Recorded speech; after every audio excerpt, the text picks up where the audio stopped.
Happy Friday and welcome back to Ribbon Candy Hooking. Let me hit the lights here. Looks like we need a little bit more light. There we go. Welcome back to Ribbon Candy Hooking. I'm Deanna. Happy Friday night. Happy cocktail night. Happy gallery night.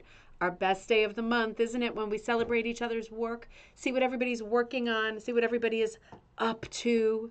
I love these nights. I'm sorry I was a little bit late again. I'm struggling with pain again today. It is just, hopefully it is not the way that it is forever.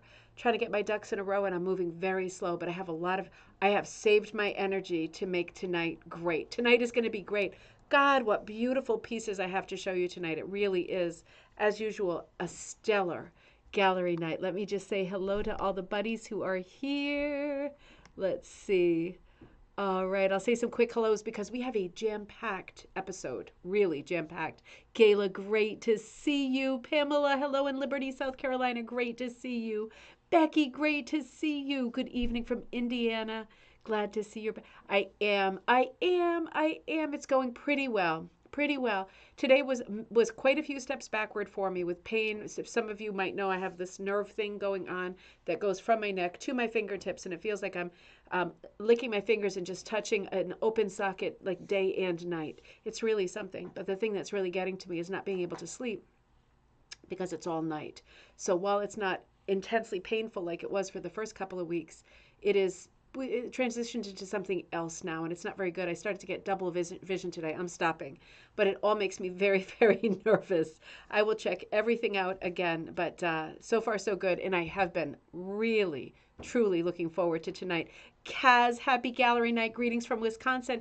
Just so you all know, Kaz, we should think about this. I'm going to be in Wisconsin next Friday night because I'm leaving next Thursday after I judge the Big E. I'm judging the Big E first thing in the morning, and I'm leaving in the evening to go to Wisconsin. And Kaz, I think I arrive at like 9:30. So I'm going to see a bunch of my buddies out there. So we'll have to talk more when I have had time to think about it, what our schedule will be. Because Kaz, we'll probably do some short videos here and there, right? Popping around. I think we're going to go to a quilt museum and we're going to go to the Fiber Festival. So we'll do some live stuff. I'll have to figure out how that's going to work out for us with episodes next week. So to be continued, TBC on that front. Ryan, great to see you. Happy Friday from hot North Texas. Sound like you have a poem, like a modernist type poem started there. That sounds great. Hard seltzer and pizza tonight while freshly dyed yarn dries in the breeze. God, that is a good poem. I'm wondering if that could be text for a rug. I've been using text all the time lately. Speaking of which, did you notice, if you are in the Facebook group, I posted a free pattern right before the show. I put my stool here in case I can't stand for a couple hours. So it's there. It's there for me if I need it later. I posted a pattern. I literally just transferred onto some old burlap because I'm doing it too. It is called Autumn Magic. Happy September, everybody. I forgot to say the most important thing first. It's called Autumn Magic. It's kind of like one of these primitive bouquets. It's a play on an alphabet, and it spells out Autumn Magic 23 because I'm going to put the year on it. I literally, right before the show, that was one of the things that was making me late, transferred it from myself onto this crappy old backing. But I just can't throw anything out. That's why this craft is perfect for me. Can't throw anything out. So that is available as a free pattern at Ribbon Candy Hooking. Again, it's called Autumn Magic. This is not officially part of the Hocus Pocus month starting today. If you got your advent calendars, you opened your first bag. This is not one of the patterns in my head that's part of that. It's just I know some of you, they're sold out, by the way. All of the advent calendars are sold out. There's no more for this moment. So those of you that have it, you know that you have supplies, and we're going to fill in about a dozen projects this month. Not completely, but you're going to use your materials to get going on the projects. A bunch of different projects from the autumn advent calendar, the project box. And I will be putting out project boxes, I think, for every season. So 4 times a year, because I loved doing it. We'll see how it goes. We'll see how productive, no pressure. We'll see how productive you are and how well it flows for me, particularly with a bit of a health problem, to be able to work. We don't have to work quickly because everything's recorded, but I want to see that there is some sort of benefit in merit to doing such a huge project and launching these project boxes, because what I really want to see truly is people trying new techniques and doing new projects and setting like a little tiny fire under you. Even that little thing, the little stick thing, right, to light the gas stove, click, click, click, right? Even a little tiny fire like that, because we are not meant to do projects all the time, right? When you do, you have health problems like now I now have. We are not meant to do projects all the time. We are not robots or machines. But if you ever feel like you're in a slump or you're looking for something new to ignite a different part of your brain, new inspiration, that's what these project boxes are going to be great for. So the reason I did Autumn Magic was to, number one, celebrate autumn, which is, I think, at least it's the best-selling season for rug hooking, for me anyway. Even more, even over Christmas, you know. So hold on one second. I'm going to ask Jay to turn the air up because I'm flashing it. Can you put the air on higher? It's like 140 degrees in here. Are you there? Oh, he took the dog for a walk. It's actually 150 degrees. It's that maybe that wasn't the best way to ask for a favor, right? I'm being such a jerk right now, and I'm not feeling that well. Anyway, this is just an extra pattern for everybody. Now, as we go along in the Advent calendar, there will be tons of projects that people who don't have the Advent calendar can still join in on. You just don't have the supplies, but you'll see the videos and all that stuff. So you'll still be able to share in the excitement of Hocus Pocus month, September, right, in anticipation of fall, heavy full blast fall and Halloween and all that. So I'm very excited about Autumn Magic. Let me show you really quickly. I grabbed... what inspired Autumn Magic was I found a bag under the coffee table with some stuff in there that I recorded a video showing you this that I haven't posted yet because I'm not finished, but you probably can't see, but this is all kinds of purples, like grape juice colors and jam colors. In this bag I had like some of my old sari ribbon that I had dyed. I had this sparkle sock yarn that I hadn't used for anything yet, probably right around the time I got to peace with realizing I was not a knitter. These three that I remember what store I bought them in, but I haven't obviously used them yet. And one more kind of wacky black and white sock yarn. This isn't all I'm going to use for Autumn Magic. I found this in a bag under the coffee table, and I thought, time for a hit or miss project, and this was yesterday. So I drew out Autumn Magic, and it got posted today, and it's there for you. I printed it out on the printer at about 20 across, like largest measurement, 20 horizontal. So you do it however you want. Maybe you want to do it as an applique quilt pattern. Wouldn't that be great? I mean, that really would be great. You could even machine embroider if you have a machine like that. The letters, you could write different words in the letters. Feel free to adapt the pattern, right? Originally I had it say scattered joy, and I changed that. I think that's a Nathaniel Hawthorne phrase because I think I used that. I love Hawthorne. I think I used that for a past pattern with the squirrels. So make it however you want it. It's just an idea, and it's there for you if you like. Let's see. Ruth, great to see you, and I'm very happy I'm going to be seeing you in person, too. Good evening in Wisconsin. Linda B. sounds great. Happy gallery night. Beautiful late summer evening in Jersey. Cheers, my dears. Cheers. Linda, I still have to get you the threads for the Split Bloom Garden. I'm going to have to go through our emails and make sure I still have that. Everything went out of my mind when I had this kind of break from reality, health problems for the first time in my life. So I'm going to get back on you for that. Don't think I forgot that you need some stuff and that you want the blues. I do remember. I just have to organize my thoughts and figure out what else I'm supposed to be sending. I'm sorry. Jean, great to see you. Cheers, my dears, from Nova Scotia, where it is sunny but cool today. You can feel the autumn in the air. Love it. Oh, it's going to be good, isn't it? It's going to be good. I'm going to get through this, and we're going to have a great season together. I just feel we're going to be so productive. I forgot to say the most important thing. I turned the book in the day before yesterday, the night before yesterday. I had a drink, finished it off, proofed it for the 100th time, not the whole book, just the newest bits, and sent it. And Mark at Rug Cooking Magazine wrote right back and said, great, got it, thank you, great. Book should come out early. Rug Cooking Magazine's Ampri Press, early 2024. So originally he said January. It might be January, February. It's a lot of content, so it might be that he cuts another chapter. I have no idea. But whatever gets cut or whatever I cut will be used for the next project, right? You know that for sure. You can trust me that that stuff is not going to fall by the wayside. We are using everything, even from the first book. I'll figure out a way to use some of that stuff too. That was all my stuff, but still, I'm going to worry about your projects first. Melissa, good evening. Hook along with you.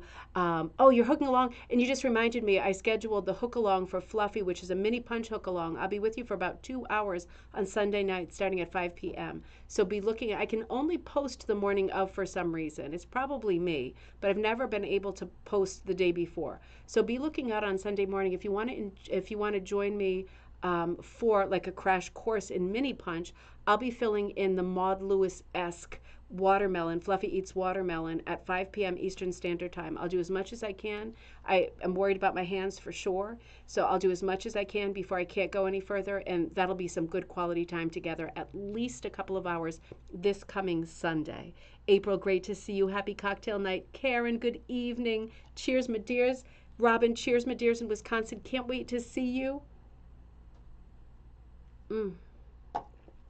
I only drink on cocktail nights, I swear. It's like such good medicine. It just goes through me like honey, right? It just makes everything better. It's not good to say that out loud, is it?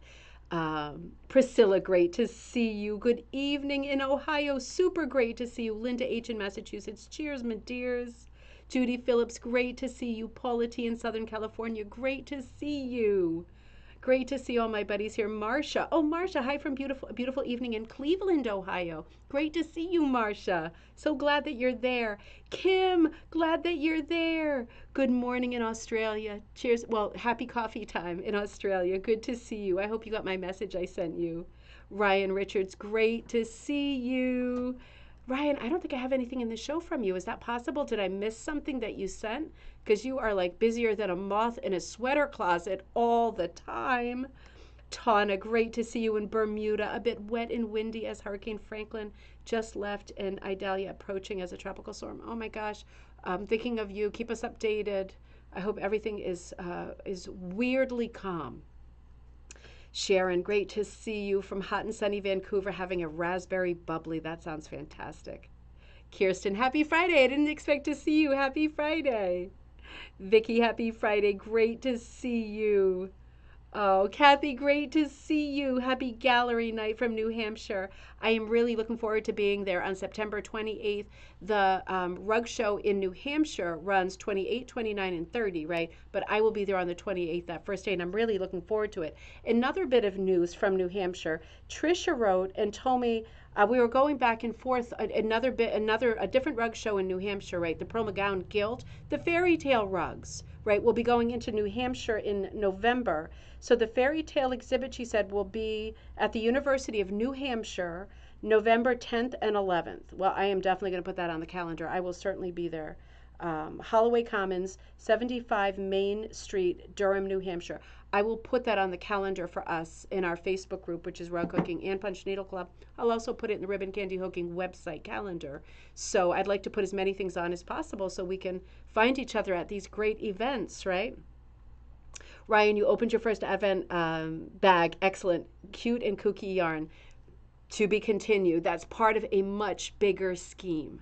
Much bigger scheme. It's going to be fun. Pine, good to see you in Southwest Georgia. What a great online name. That's really festive. Great to see you. I'm very happy that you're there. Wendy, cheers, my dears in Pennsylvania. Dave, great to see you. Beef stew and hard cider for gallery night. You know how to live, man. You do. So fun. I need to learn how to find out. Oh, Paula says, I need to learn how to find out about your patterns in the season boxes. So Paula, they're always on. Paula, are you on Facebook? You don't have to be on Facebook. I'm very Facebook heavy. I guess that's just my age that I like. If I'm online, I just check Facebook. Isn't that crazy? But all of this stuff is always on Ribbon Candy Hooking as well. I want to get better about making posts just in YouTube. Did you notice that I did that today or yesterday? I posted just in YouTube to say there's one Advent calendar left and it has now sold. Paula, there will be more. Paula, you were asking? Yeah, Paula, you were asking. I've got to get better about posting things also in YouTube because I post things in Patreon. Thank you to everybody who supports me on Patreon. When you get the Patreon newsletter, for the most part, you know what's going on, all the big things. I say a lot of stuff here, and I say a lot of stuff on our Facebook group, which is Rug Hooking and Punch Needle Club. But I need to get better about giving sort of announcements on YouTube if you subscribe on YouTube to the channel so you know what's happening before things sell out. Now, Paula, I promise you that however it goes in the fall and however I'm feeling, I will keep it together, get it together, because I already have about 20 ideas for like a holiday box. And by holiday, I don't mean Christmas, because I know a lot of people celebrate a lot of different things. So there will be another great box coming up, but you will see a lot of the stuff that we're working on. The patterns and things will be out there. It's just the supplies that are in the Advent calendar boxes that really get people going. But there will be a lot of videos coming out, so you'll see what we're working on. I know people in different countries. I only had, I think, one international order because I can only imagine how expensive it was to ship. So we'll share as much as we can. And there will be more boxes coming out. And because these sold out, I'll probably put a higher quantity on them for the holiday season when we do, I'll say, another at least a dozen projects together during 1 month, which doesn't mean that you're going to be like burning a candle at both ends doing rug hooking projects. It just means that the projects are there. I'll record videos as the month goes on. If you don't feel that, if you're like, no quillies for me today, no thank you, Satan, not today, got enough on my plate, then it's for another day or another month or another year, right? You do it when you're feeling it, but at least you have the supplies to get going. You know, you have the supplies you need to do what you're seeing me do in the videos. So there'll be lots more of those, and I will get better at broadcasting it a bit better too. Our group is growing very quickly because of the first book that was published, my first book that was published. There's like hundreds of new people coming in every week to the Facebook group, which is crazy and wonderful. So, okay. Thanks, Jay. I felt the air go on. All right, let me catch up. Kara, great to see you in Illinois. Allie, great to see you. Happy September. Happy September 1st. Autumn is on the way. Absolutely. Shannon, hello in Delaware. Oh, all right. It's good to, Mom, good to see you. You fell asleep, but you just woke up. Thank goodness. Happy gallery night. Good to see you, Mom. Mom, remember I'm coming on Thursday and I'm staying over and going to the airport. No, yes, I'm coming on Wednesday, staying over and going to the airport. I think that's my plan. I'll be there on Thursday regardless. Judy, thank you so much. Tana, sorry to hear about your nerve problems and the flashes. I know, I'm just falling apart, Tana. I'm just falling apart. Honestly, I've never had health problems ever. Never a headache, never a cramp, never anything. All of a sudden, I'm falling apart. Like I'm like an old jalopy. I'm just, my wheels are falling off. You just kick me and 5 different things fall off, you know, or come loose. It's just crazy all of a sudden. Ryan says, been putting all my time into planning my masterpiece. Got to finish the rug on the frame. Oh, I can't wait to see your masterpiece. I know. I think I know what the idea is. It is going to be amazing. Amazing. So I'm glad I didn't miss anything. Kirsten and I are good friends, Paula says. I'll also ask her for assistance. Fantastic, Paula. I don't want you to miss anything. Such a lot of fun with these projects. And I have to keep like a limit to how many because it's super labor intensive to put 30 bags into a box, as you can imagine. So I do it like I Love Lucy style on like sort of a conveyor belt kind of idea where I'm just stuffing bags and doing it that way. I think that's the only way. Cindy, great to see you. You've been dyeing yarn with indigo. Oh, I want to hear all about that. Did you take some pictures so you can show us and I can share those? I don't mean tonight. I mean later. I would love to see pictures of dyeing with indigo. I have indigo and a ton of natural dyes, and I have not had time. That's going to have to be another to be continued. You know what I do have, though? I don't want to go off on too many tangents, but I found this book when I was at the White Cat, the rug hooking store with my buddy Pat and my buddy Linda Ann in Cape Cod. I found this book, which is one of the only books that I don't have from Rug Hooking Magazine. It was $10, which was a great bargain, but the Complete Natural Dyeing Guide. So I have a ton of books on dyeing, but this is one that I haven't come across. And it literally goes page to page showing you the different colors: bachelor's button, aster, acorn, barberry, carrot tops, butternut, black-eyed Susan, all the different flowers and plants can make. So I have always heard that this book is fantastic. And it's, again, published by Rug Hooking Magazine, so it's really specifically for us. I'm going to get going on that. Who's the author? Yeah, the author is Marie Sugar. What a great... I wish my name was Marie Sugar. That is so amazing. Marie Sugar, and it looks like this. That's the name. Complete Guide to Dyeing. I think this has been out of print for a while. It's got a nice spiral binding, which I really like because you just leave it open, right, like a recipe book while you're working yourself out and getting your ducks in a row. To be continued. Lots of stuff to be continued. Now that albatross is off my neck, 2 books in. You know I'm working on another book right now, and I'll tell you all about it as soon as I can. But at least I haven't told anybody else about it like a publisher, so I don't have a deadline. And man, I feel weirdly free. It's a quiet thing. I'm not screaming from the rooftops, but I do feel weirdly free. You think my health would go rocketing, but it hasn't. It's actually fallen, but that's all right. Mm. All right, let's go. Let's go. There's so many things I want to tell you and show you. One other thing I want to tell you, one other piece of business coming up that you are not too late for. I have not done a Design Like class for a while I was finishing the Design Like book, ironically.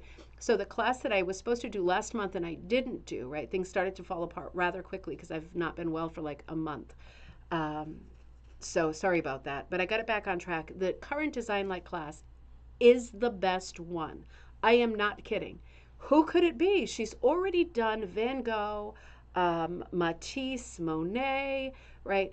Who could it be? Well, it is, and I hope that you know this name. If you don't, you must sign up for the class. Henri Rousseau, right? Who is known as a jungle painter.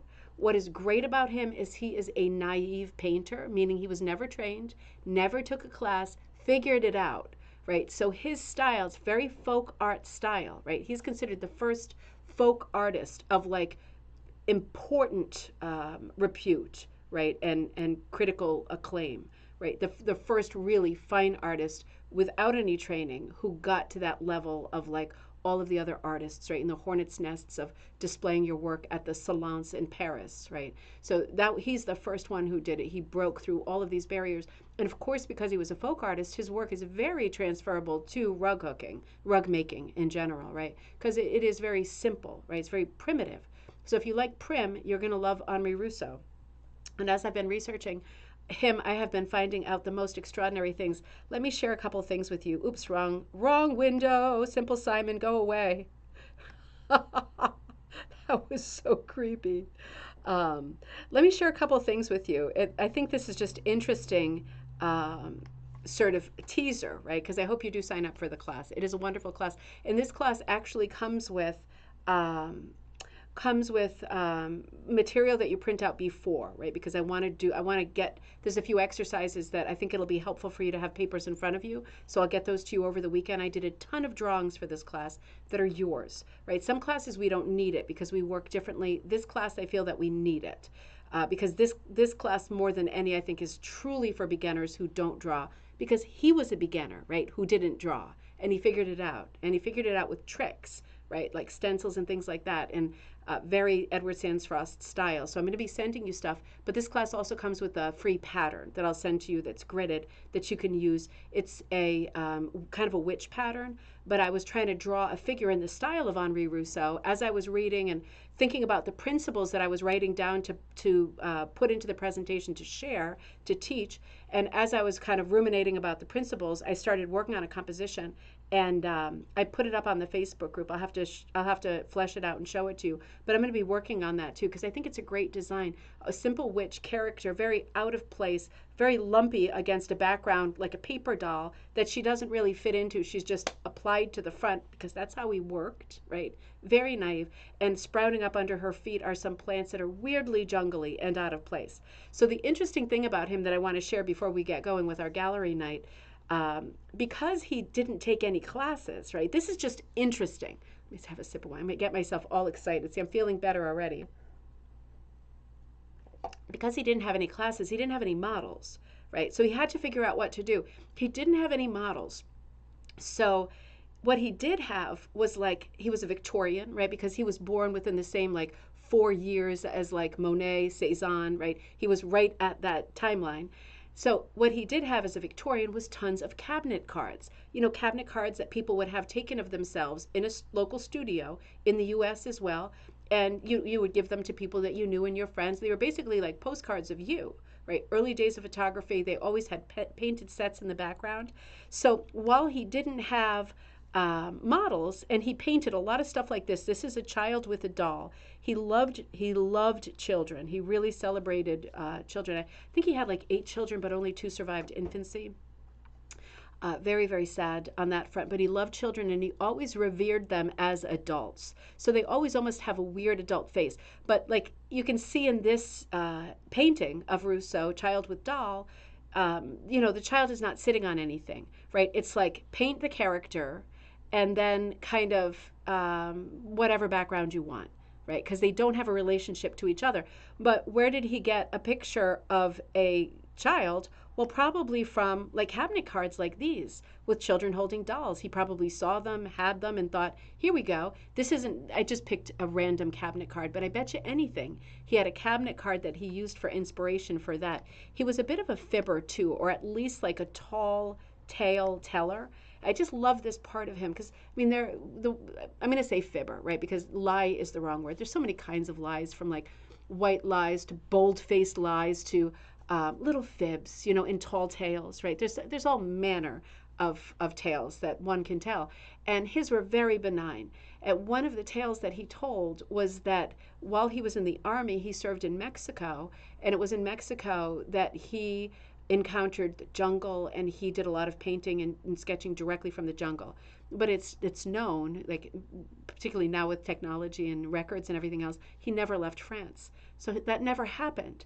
So, and he did paint a lot of jungles. I think this is very funny, right? It's not deceitful. It's just a tale, isn't it? It's a tale over some absinthe, right? In some bar in Paris, right? In the early 20th century. So he does a lot of stuff like this. And it's like, gosh, what are these plants, right? These are like fictional, like Little Shop of Horrors type plants. He does lots of stuff with jungles, lots of stuff with wild animals. Where is he figuring out, like, since he didn't go to Mexico or anywhere, where's he figuring out how to get all this stuff? Well, that's pretty well known too, a pretty good deduction. The Dream, right? One of his most famous paintings, and you see the wild exotic birds in the background and a couple of lions in the background.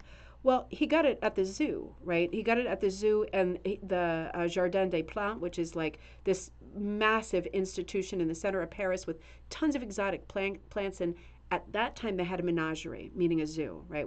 And this person is an artist who's just standing outside sculpting, right? Just sculpting a lion right in front of the lion, right? I know people don't feel the same way about keeping animals in cages now. Obviously, this is like 1900 or the 1890s.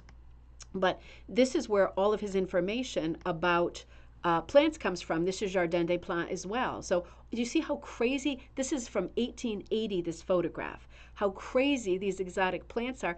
Isn't it funny to think of Henri Rousseau's haunting, like he was constantly at the Jardin des Plantes, checking out the animals, checking out the plants, like drawing these wacky palms and these oversized plants into a sketchbook and then going home and just very flatly dropping them into the background of, for example, a portrait. He's just an interesting person. It's a fun episode. I have about 10 different exercises for us to do because he did still lifes, he did portraiture, and he created a style called the portrait landscape, right? He credits himself with inventing that form, that genre of painting. Very good class. It's coming up on Wednesday, this coming Wednesday, whatever day that is, this next Wednesday at from 5 to 7 p.m. Eastern Standard Time. And if you can't log in live, you get the same material, you get the same pack of material, and you get to watch it recorded a million times afterwards. So you have exactly the same everything as if you were live, right? So it's fun to be live, but if you can't be live, it's fun to do it anyway because you get all this information, and I bet you're going to come up with some amazing work. Speaking of amazing work, let's look at our first artist of the night. I've been holding on to this one since the last cocktail time. So I've been holding on to this literally for a month. It was literally, I think, the night that I ran coffee time that Lynn Haynes, either then or the following morning, sent this beautiful image. And I opened a folder right then and there, so I did not forget. Lily, hey! Oh, you didn't get the notification? That's weird. Did other people get the notification, or is it doing loopy, crazy things? Lily, hit the bell icon and you can turn on the note. Okay, thank you. Thank you. So, gallery night. Lynn Haynes. Lynn Haynes and I have been going back and forth a little bit about the possibility of teaching something in November in New Jersey, so we'll see how that transpires. Lynn wrote, "Hi, Deanna. I hope this email finds you well and somewhat rested for Friday night." Now, remember, this was a while back. This was more than a month ago. "My name is Lynn Haynes. I'm a multi-crafter and a huge fan of yours. I came across your videos about 6 months ago and I became a rug hooking fanatic. I also embroider, weave, and quilt. I've watched many other rug hookers on YouTube, but you rock. Lynn, thank you so much. It's like spending time with a girlfriend, chit-chatting, learning and laughing. I hope so, because it is for me. I know it's not for some people because I know the Coven of Witches, and some people pop into mind, right? I can just see them going, her mouth is still running and she's not showing us pictures of rugs. We're not getting any value for this free video. We're not getting any value. It's a lot about socializing and chatting, isn't it? It's a lot about having fun and spending time together. If I just had to be in front of a camera all the time and make a million free videos, which I have done, and just black and white, very very sterile, it's not exactly me. I do that too. And I'll do more of that now that I'm hopefully feeling a little bit better. But this is what I live for: connecting and chatting and doing girlfriend and guy friend stuff. Right? There's a bunch of guys out there who chat too. Pamela says it said subscribed by it. To be honest, I don't see it either. Oh, I see it. I see it. I see it for me right under the frame, but I've got a different dash, I'm afraid. So you said, I finally decided, Lynn says, it's like spending time. I finally decided to submit one of the rug hooked pieces I created. I titled her Lady Luna. My sun sign is Cancer, and I am truly ruled by all the moons. She is large. She is 20 by 30 and hanging on my home studio wall. I love whimsical designs. Only new material. The only new material is white wool. Everything else is recycled.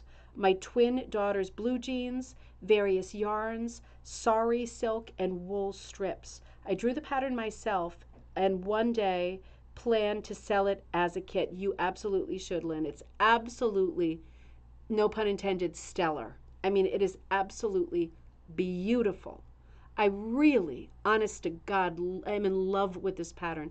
I missed that damn blue moon the other night. How could I miss it? My brain was just disconnected. I'm so sad that I missed it. I'm so interested in learning more about the moons. This is just a beautiful piece. And the fact that it ties into your star sign, and that, like Ryan's saying, you're using lots of recycled material from your twins. This is just amazing. What an amazing piece. I drew the pattern myself. I hope it makes it into one of these Friday night cocktail nights. Here it is, because I'd love your feedback and welcome suggestions, etc. Please keep bringing joy to this very lovely and inclusive community that I've been lucky enough to find. And if you're ever teaching in New Jersey, we're on it.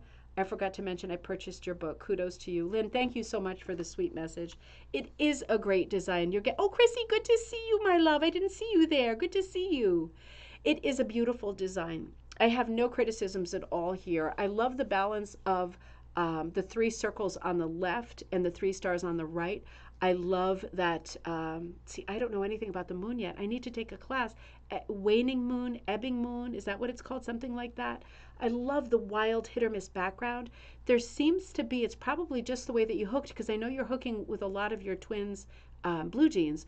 I love that there's some kind of an aura around the character.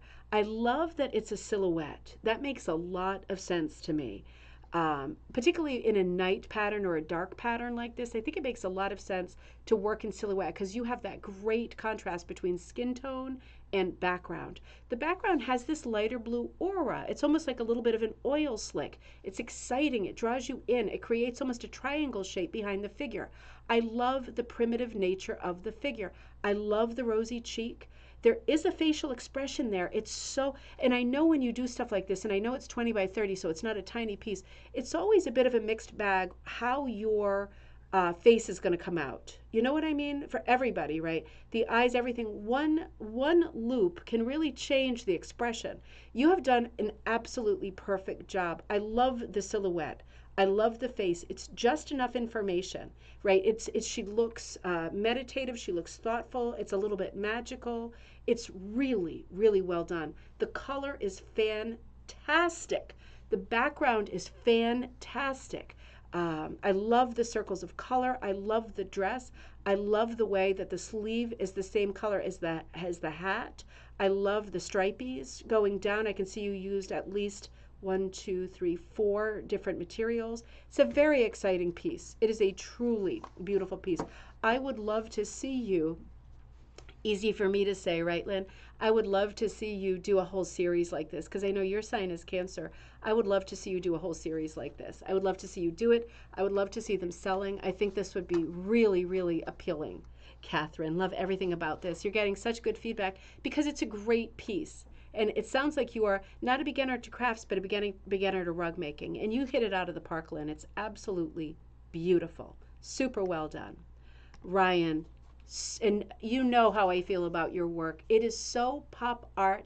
It is colorful. It cheers me. It is always, always fabulous. Hi, Deanna and everyone. This is a piece I finished in early August. I dyed all of the wool myself except the white, which is washed white. Thank you for your support. Always, Ryan. Always. Ryan, I've got to send your pieces back to you. I promise I'm going to do that this week. I'll do it before I leave for Wisconsin. That's one of the things I haven't tackled. Huge tubs of pieces. Anyway, back to the plot. Summer Wine is the title of this piece, 15 by 16 inches, hand-dyed wool yarn on burlap. Your friend Ryan. Kiss, kiss, kiss, kiss back.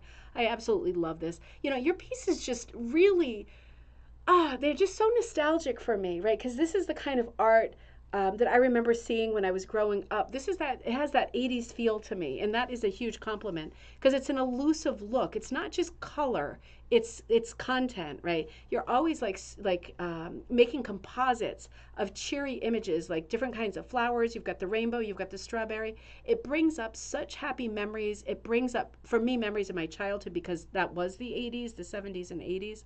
I love your colors. I love that you're dyeing. I love your shapes. I just love your confidence. You just go in there. I'm guessing you draw right onto the backing. You do these original pieces that remind me of is it Lisa Frank that did all those stickers? Is that who I'm thinking of? Oh, Gail, great to see you. Good morning in Australia, my love. Happy coffee time. It's just the color. The colors are happy. It's like it's got so much happening. It's a very, very simple piece as always. You've got great symmetry as always. It's like it's just a small storytelling vignette, but it's packed with color, energy, and happiness. You always do this, Ryan. Inspired by Summer Wine by Nancy Sinatra and Lee Hazelwood. I think you said that before. I'm going to take a picture of that comment because I'm not sure that I know that song. So that is going to go into, I'm going to take a picture of it right now. Nerding out. I have to be sure that I know that song. Summer Wine. Gosh, I'm trying to think of how that would go. I was listening to Blossom Dearie, who's one of my all-time favorites, in the car, and her song called, I think it's something like I've Known You in Autumn. It's a weird song. It's one of her 1960s songs, but man, it's a great song. It's a relationship song, not particularly positive.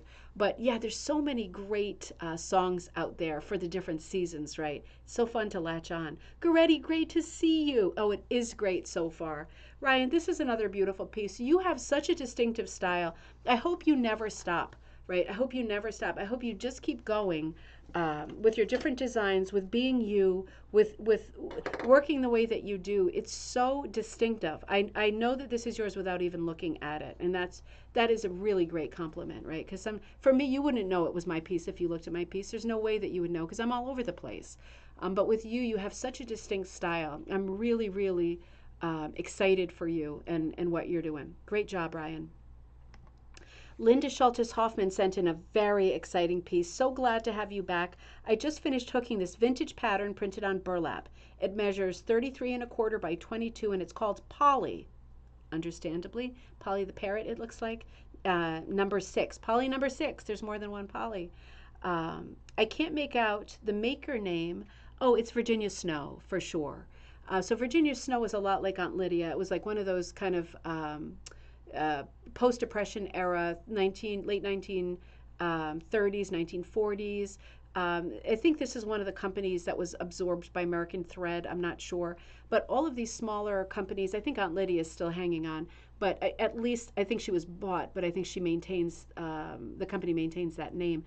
A lot of these small companies that were so big with craft kits in the early to middle 20th century were bought out by much larger companies, not always American companies, and the shift, style, quality, and everything changed dramatically.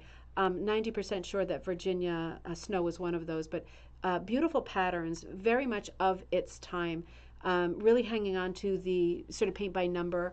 This is pre-paint by number because paint by number starts in the year 1950. Cindy says Strawberry Fields Forever. That really was Strawberry Fields Forever. Did you see that Golden Books put out a book on the Beatles? You know how Golden Books does all of those very small books for kids? Of course you know, right? They just released one called The Beatles, and I thought, how great is that? Because, I mean, for God's sake, everybody should know who the Beatles are, a little bit about their story, and at least 50 of their songs with all of the lyrics, right? I mean, everybody should. Just for the sake of assimilating into modern times. But I thought that was really interesting. Strawberry Fields Forever. So, but the address is 109 Shady Knoll, New Canaan, Connecticut. Oh, you know what? I didn't know that Virginia Snow was in Connecticut. That's interesting because that's quite close to me. What a fancy schmancy town that is now. I hooked it in wool and velvets. It must have been a popular pattern or at least a copied pattern because I have a very similar pattern but larger. 26 by 40 by Virginia Snow. So is it?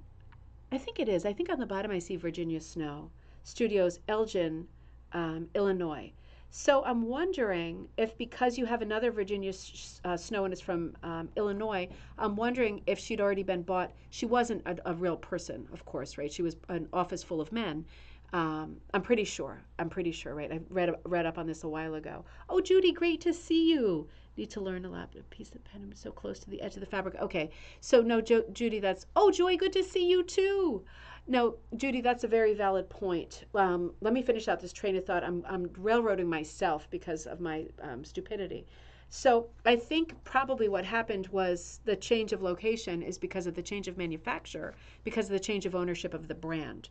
So there are a ton of Virginia Snows out there. They were meant to hit like the average household, the average wallet, right? They were affordable.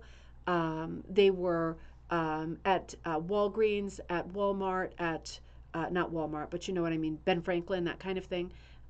Corner stores, dime stores, pharmacies, that kind of thing. They had craft patterns in those days, right? Ben Franklin had craft patterns. I don't know what your local one was, but our local change, of course they did. Now the pattern is very close to the edge, and I'm guessing that it surged, but I completely agree. It's a real thing. We don't get this close to the edge. I like at least a 4-inch border all around. It's not ideal to have something this close to the edge. I don't know what the thinking was other than it being kind of on a budget, right? The supplies for this company being on a budget. It was not one of the like luxury high-end brands. But all the same, you would need to, when you put it on your frame, which would have more resembled, it would either be a floor frame or a needlepoint frame at this point, right?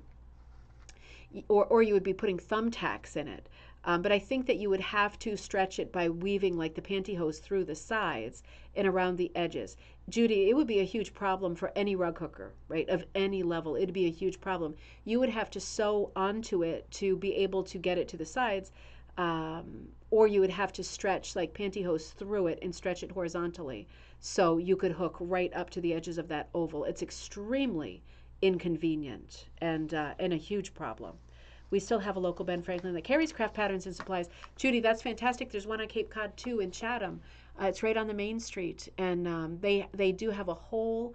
Well, they have 2 aisles of crafts still. One whole aisle of yarn, floss, kits. It's everything, and it is more sort of lower end than high, or more lower end than medium, right? Because it would be medium back in the day of like Virginia Snow and on Lydia and all that stuff. And now it's a little bit on the lower side, but I think it might also depend on the buyer at the Ben Franklin. Thank God there are still some Ben Franklins. It's a beautiful piece. It is truly awesome. Really colorful. I love that it's done partly in velvet. It's just a beautiful piece. I have seen this parrot. I have seen Polly many times, and it makes me wish when you see a pattern that's this, that you encounter this frequently, it's the kind of thing I would like to collect, right? Because I like to collect same patterns, right?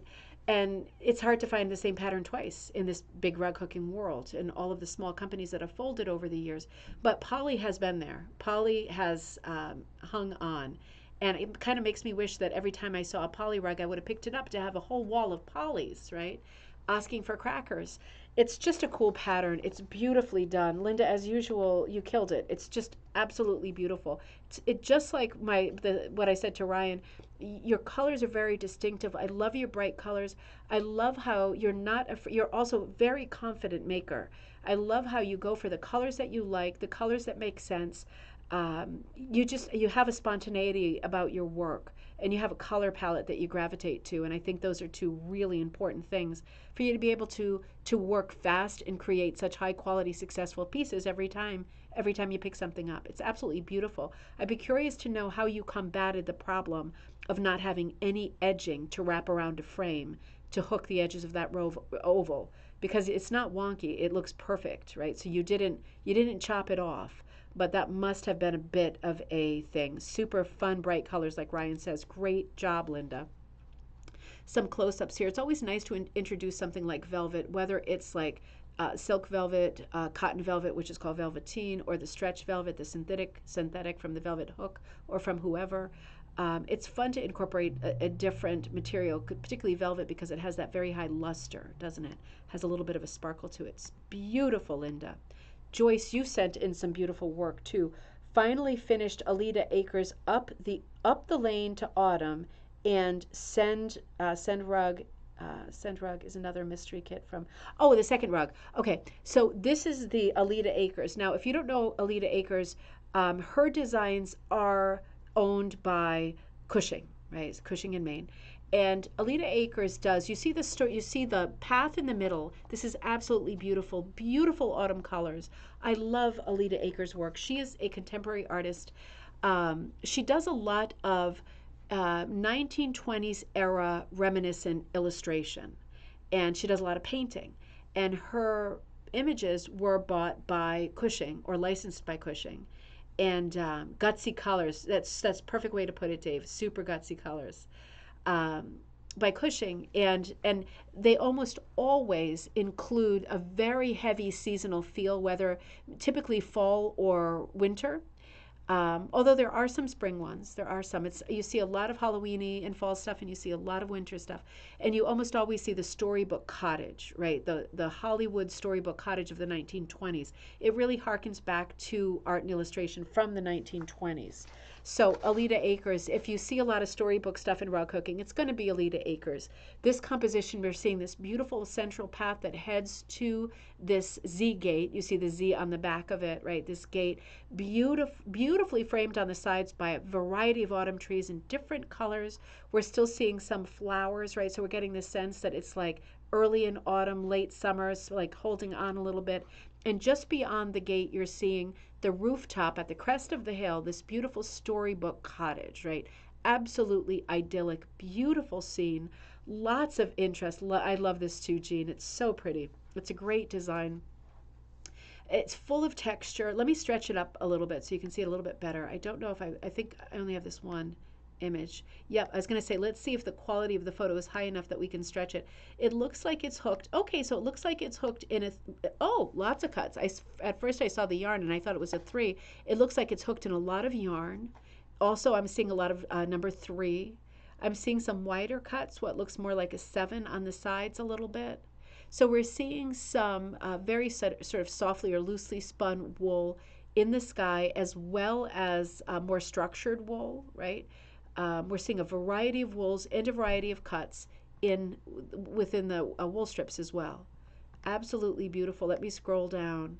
Absolutely beautiful. It has I love that shot of green. That's the poison in this piece, right? That shot of green. Very wide cut, 7/8, something like that, right? Lots of different cuts, lots of different interest, lots of things to look at, right? Just an absolutely beautiful piece. It's so well done. It can support us looking at it this close up and scrolling down. Absolutely beautiful, Joyce. Beautiful, beautiful, stellar piece. And a second piece came from, okay, so this came from the Dion Fitzpatrick, Pamela, me too, and Jean, me too, the great color, mix of color and texture always hits it out of the park, right? More stuff to look at, more interest, more layers of interest. And Pamela says, love the mix of yarn and wool cuts. Absolutely. Now, this is the second piece that Joyce sent, and this is a mystery kit from Dion Fitzpatrick. So I'm aware of these mystery kits. I don't know a lot about them. Of course, I love and respect her work. She is iconic, and I can't wait to meet her, hopefully in the spring when I finally do get to Canada. I'm not ready to travel any further than Wisconsin right now.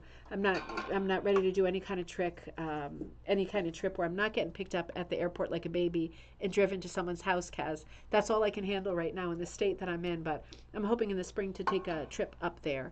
And I'm really hoping to get together with Dion Fitzpatrick. We've already been talking about it. I think we have a lot of the same ideas, ideals, aesthetics, and integrity, passion for this craft, right? This is just beautiful. Like all of her work, this is just beautiful. These mystery packs boxes, I'm not sure how they're packaged, but they are just full of variety of different yarns. I think everything is probably wool, but different yarns, different materials. I think I see a little bit of chiffon, beautiful kind of cherry blossom tree, just beautiful. Very abstract, lots of movement, lots of color, beautiful flow. It's just gorgeous. It's just gorgeous. Joyce, these are two absolutely stellar pieces. Really beautiful. You've been working away and you've been doing some tremendous work. Valerie, you sent in another interesting project. You always do really different stuff. It's always interesting to think about what you're working on. So you said, I jumped into, wait a minute, let me make sure I'm on the right page. Yep. Hi, Deanna and all. I jumped into rug cooking with 2 feet after a 20-year hiatus. Good for you. Good for you. Thanks to you and others amazing sharing on YouTube and Facebook. I'm so glad. My latest 21 by 31 rug I did as requested by my husband as we looked through vintage poster art for inspiration. Now, this is a great idea, right? Because these posters are completely out of copyright because of the age of them. What a great idea to do something like, it depends on the poster, of course. But this is by Jack Dow, travel poster for the Titanic. Really spoke, she said, really spoke to us, to Valerie and her husband. I dip dyed for the first time and had fun from start to finish. Photos from that journey. I'm going to show you the photos from that. I'm amazed start to finish was 1 month. Being partially retired gives me more time to hook and be creative. Well, you are hooking and being creative, Valerie. This is just incredible. So I think most people would look at this image and go, oh, that's a lot. Not Valerie, right? This is just this is a story, that everybody, because it's a terribly sad story. Obviously, we're talking about the Titanic, but it does have lore, doesn't it? Because it has such drama. There's so much emotion associated with it. The more you read about it, the more heartbreaking the whole story is. It's a wonderful subject. So you've got it traced out here, and you're using the light from a door. If it looks like from like a door, the glass, the light coming through the glass to trace this out. This is a great transfer method. It works great. Works as well as anything, that's for sure. And you did some dip dyeing. Look at what you did here. This is fantastic. So you're looking at the colors that are in the what are those things called? They're some kind of stacks, right, where the smoke is coming out. I know there was an odd number or something on that Titanic. That was one of the weird things about it when they recreated the movie. I think they created symmetry where there wasn't symmetry because there was like a weird number or a space between them. I forget what they're called. But anyway, the dyeing is just beautiful. I can see where you've picked out different elements of the composition that you needed to have colors for, and you dyed the colors perfectly to match. So you're going to be doing something that is really absolutely beautiful, realistic, and perfect. This is extremely fine. Extremely fine. What beautiful work. I mean, God, look at that.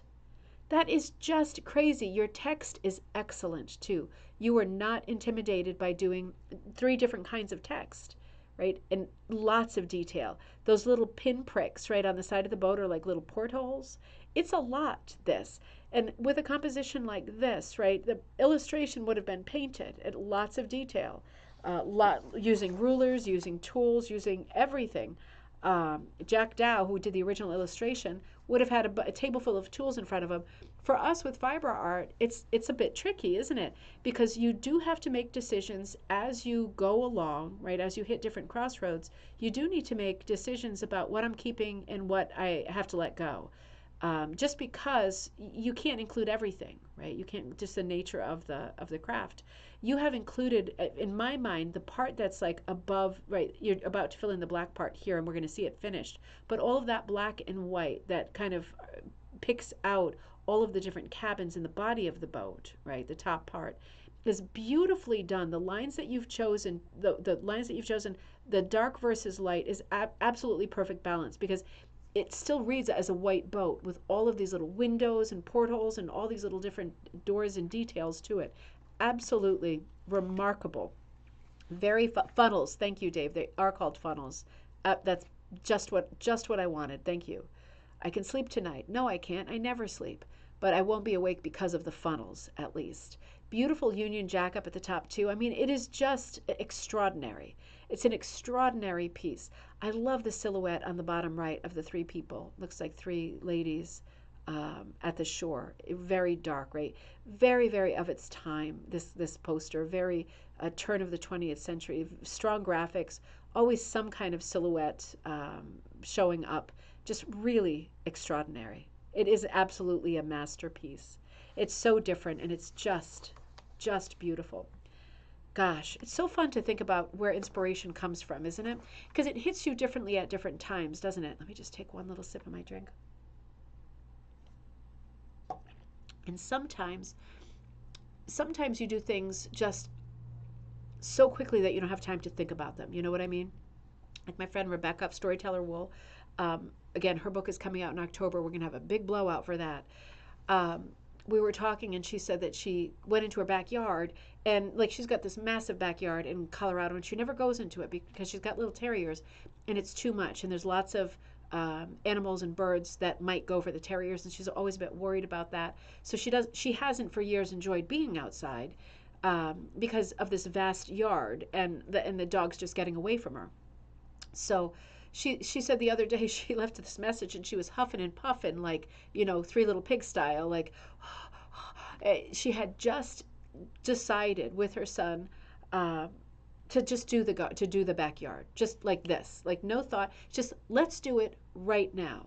And she was like, I just dragged all this stuff over. I found all these elements of like fencing and stuff just to block off a huge part of the yard. So we were dealing with a very small section of the yard where the dogs could play safely. I could relax, and now I can be outside and spend time, relaxing and enjoying myself outside, right, in this beautiful season. And I said to her, it's that kind of thing, isn't it? Sometimes you have to surprise yourself because there's things that there's no inspiration, or you don't feel like doing something, or you can't think of anything. Sometimes you just have to sit down. Same with me and the autumn magic, right? Sometimes you just have to sit down and go, where's my pen? Let's go, right? Whether you're feeling it or not, right? Whether you're feeling, and it's remarkable how often when you're flying by the seat of the pants, your inspiration takes you to a good place, and you actually come up with something that's usable. That's really what these design light classes are about that I give, right? Coming up with something that's usable, or at least the germ or the sparkle of something that will be evolved into something much bigger. But it's always interesting to think about where people's inspiration comes from, whether it's like long thought out, deep seated, coming to the surface over many years, or just like all of the sudden. It happens in so many different ways, so many different times. It doesn't have to happen the same way every time. But it's interesting because I love the subject of the Titanic too, and I never would have thought to do that. My mom says, oh my God, gorgeous, brings back memories of crossing from New York to Le Havre in 1971, the year before I was born, when the funnels blew smoke. We all got showered with soot falling into our champagne glasses. I never heard that story, Mom. That's so funny. Gosh, those sounded like elegant days crossing on the SS France. The SS France, I don't think is running anymore. I think it's just the Queen Mary. I don't know, but I think so. Pamela says, "Oh, Helen, your lovely champagne ruined with soot." I bet you and Dad still drank it though, didn't you? I bet you did. It's too much of an occasion to let it go to waste.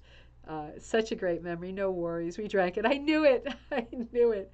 Crossed with us, but I was there. I was in your body while you were drinking alcohol. That explains a lot, doesn't it?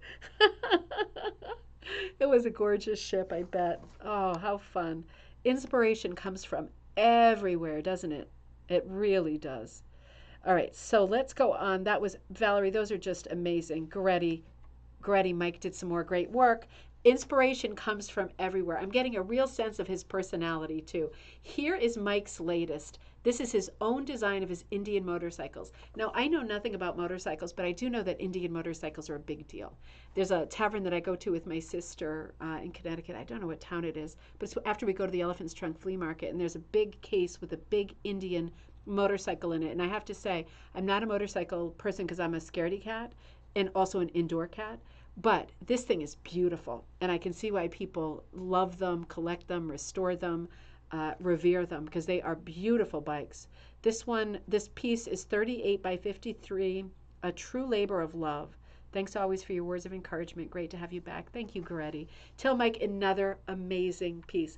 It's so amazing, and he's designed. I mean, he's done great work from day one. This is a difficult thing to design, and with the high pile, right? It was at risk of being pixelated to the point where it didn't read. Well, that didn't happen. He's just a pro. He was born to do rug making. Honestly, he's such a pro.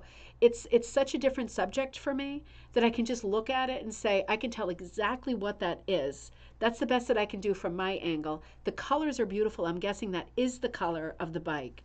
I love the background colors. I love the layers of colors. That kind of khaki cool brown to that warmer kind of cocoa brown to the cool light blue again. I love the highlights of the bike. I'm wondering if he was working off of a photograph, which I'm thinking he must have, right? Unless he was sitting in front of the bike and had it parked and he was working en plein air, right? Which he might have been. But it's just a beautiful piece, another great piece. And yeah, I know it's so great to see subjects like this. And I'm not being sexist, but it is more of a masculine subject than I would typically go for, right? So it's so cool to see just the variety of what you can do. And to see something like a very special bike that is obviously well loved and a part of the family, to see a tribute to it and something like this that's a beautiful heirloom. Yes, he took a photo, and it's absolutely beautiful. Grady, tell him it's absolutely beautiful. He just couldn't do any better. He always does the most exquisite work. He really got the depth into it. He did. He got great. Well, he got a great angle, right? It's an interesting angle because it looks like it's parked because no one's riding it, but it's coming down like on a diagonal a little bit, so it almost looks like it's in motion, right? It's a very active pose, even though it's parked and no one's riding it. So it's an exciting composition, and it functions kind of as a still life, right? And also like a landscape. So just a cool piece, really cool piece. Is there a windmill in the background? Oh, interesting. I see that now too. Oh, Pamela, let me pull that open a little bit. I see what you mean too. There's like that straight, it looks like one of the new windmills. Gosh, it looks like it right there, doesn't it? It looks like the right scale too. How interesting is that? Good eye. Gosh, that is fantastic. Gosh, amazing. Fantastic, Goretti. Tell Mike that we love him and that he's doing the most astonishing work. I cannot believe that he is a beginner. He's not a beginner anymore, though, is he? He's an expert at this point. He should be teaching. Yes, it's windmills. Good job, Pamela. That was a total searching for Waldo thing. You really picked that one out. Oh, man. Okay, moving on. Danielle, this is absolutely beautiful. We have seen the beginning of the emoji series. We have several things to look at tonight. So Danny has been working on a series of emojis for a friend's classroom. And let me see if I can figure out what, this is annoyed, isn't it? Is this one annoyed? I think this one is annoyed. I finished the emotion rugs, put a felt backing on them, and I'm mailing them today. I attached the last ones and a picture of them all together. The dark purple face with the yellow background is annoyed.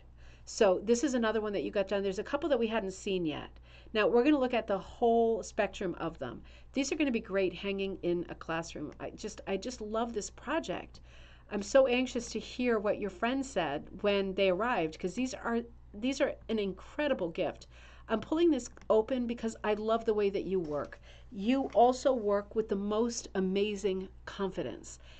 I think that it's some people just have confidence in problem solving. Like, okay, you just grab a piece of material, you draw it, you cut stuff up, and you go. You're there.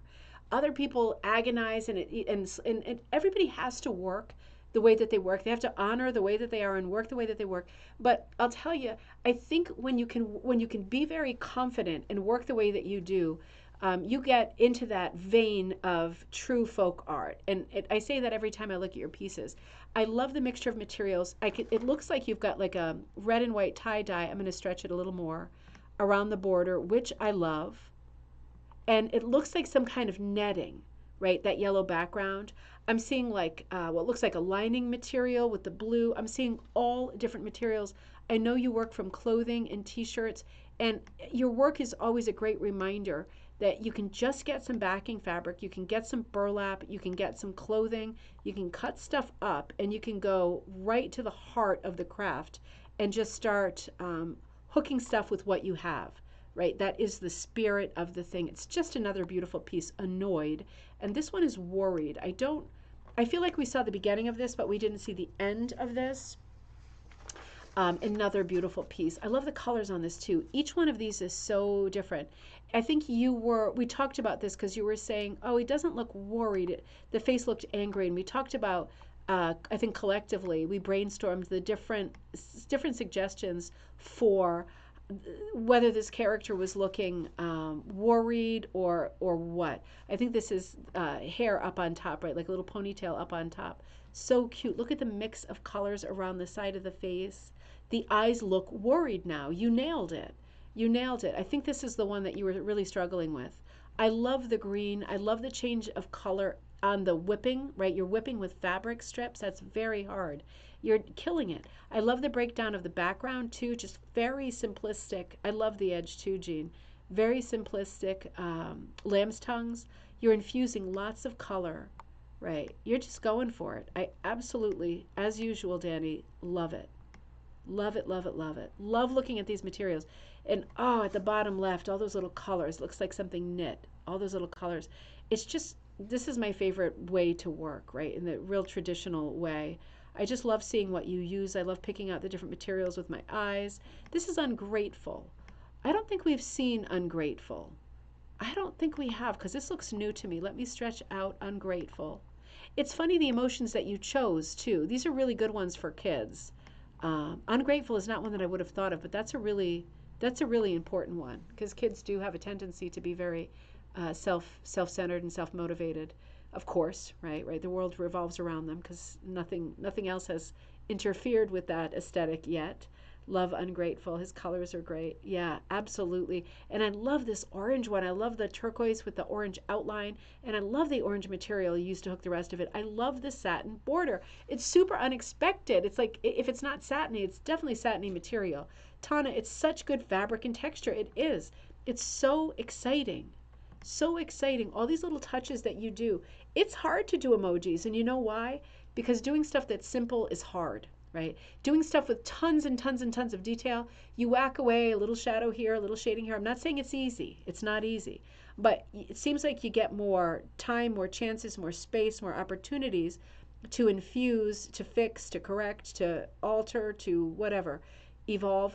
But with really simple lines like emojis, it's such a basic design that you have to make tough choices because there's not a lot to it, right? And you're making very good decisions because all of the emojis have such a punch, right? It's like massive amount of impact. Let's look at them all together. So this is the whole series that you mailed off. I mean, imagine kids looking at this. Super, super, super fun. So let's see. So the top left, that is Ungrateful. And then the second one, remember this one, Impatient, looking at the watch, the pink one with the blue stripey. And the one to the right of it is Bored, right? The orange with the blue background, that's Bored. Remember that one. Bottom left, Frustrated. Remember Frustrated with the green face. And then in the middle, Annoyed, right? I love the border on Annoyed. I love that t-shirt. And then the last one, Worried. So what a beautiful complete set. I love seeing them together too, April. Such impact. Kids are going to go crazy for these. Adults too. You're right, Mom. Absolutely beautiful. Beautiful. Now something else happened. So this is the edges of them. And it's great seeing them together in this way too. The different colors of the edges, that matters a lot. They have such a pop art feel to them. I love how you didn't insist on doing everything solid. You've got lots of mixes in here, right? There's lots of mixed colors, both in the body of the compositions and in the borders.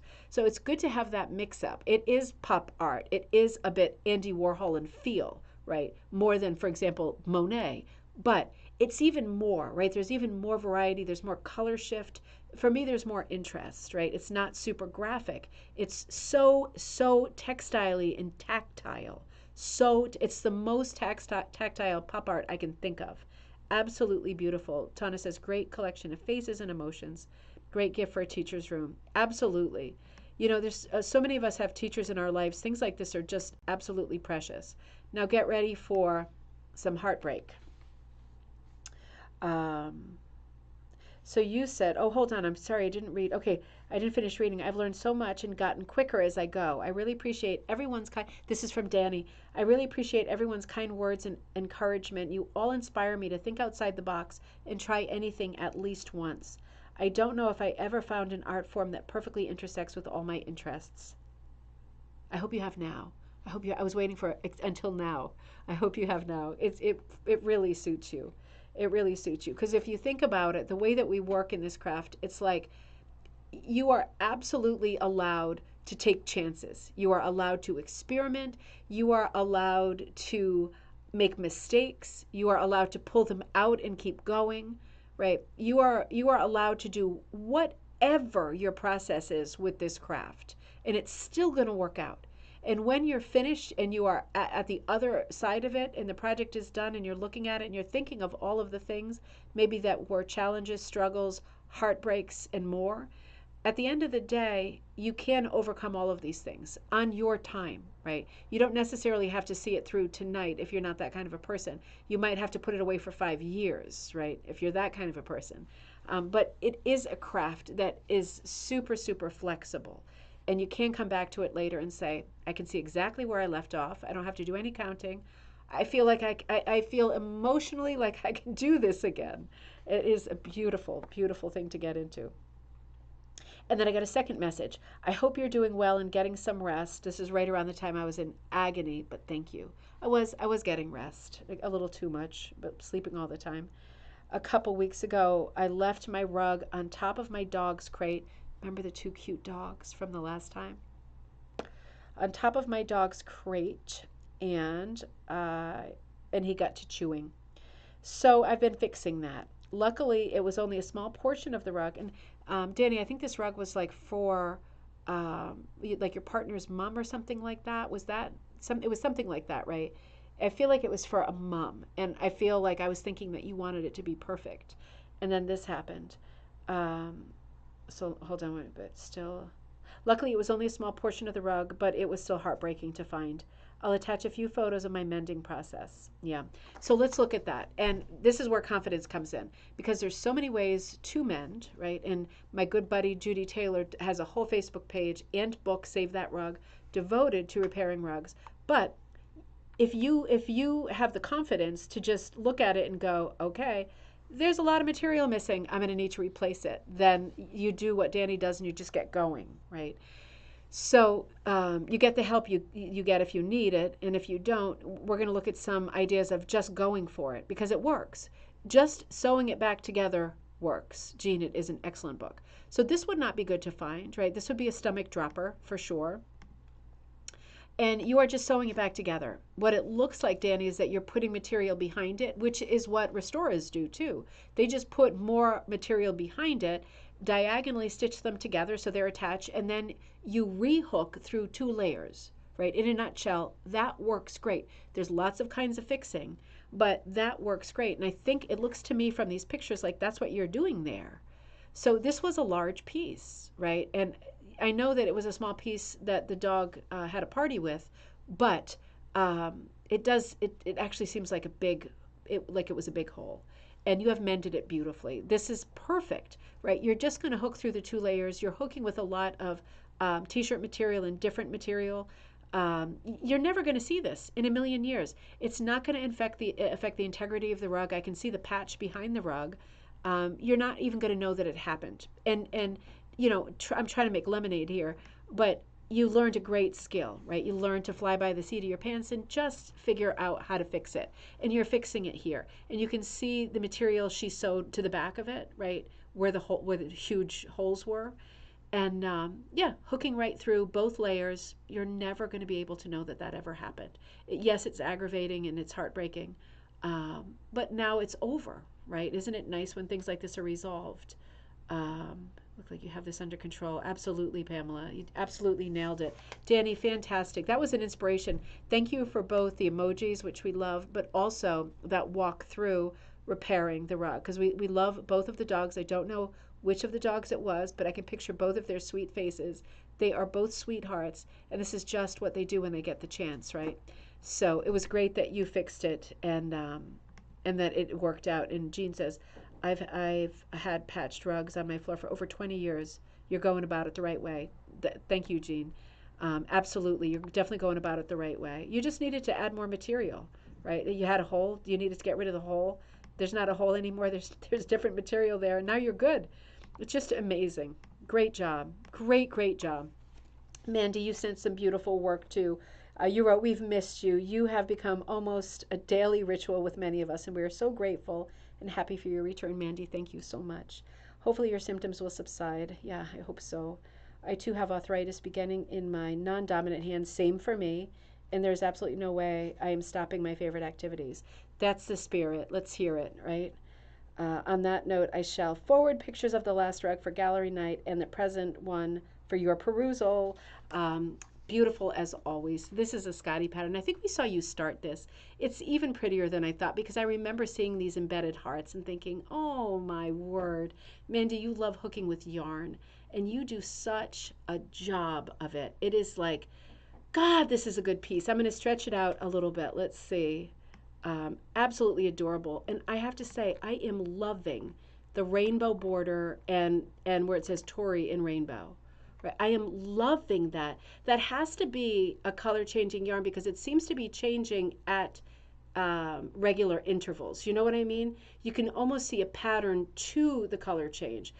One of them, not the brighter one, not the darker one. It seems to be going dark, light, dark, in a sort of a rhythm.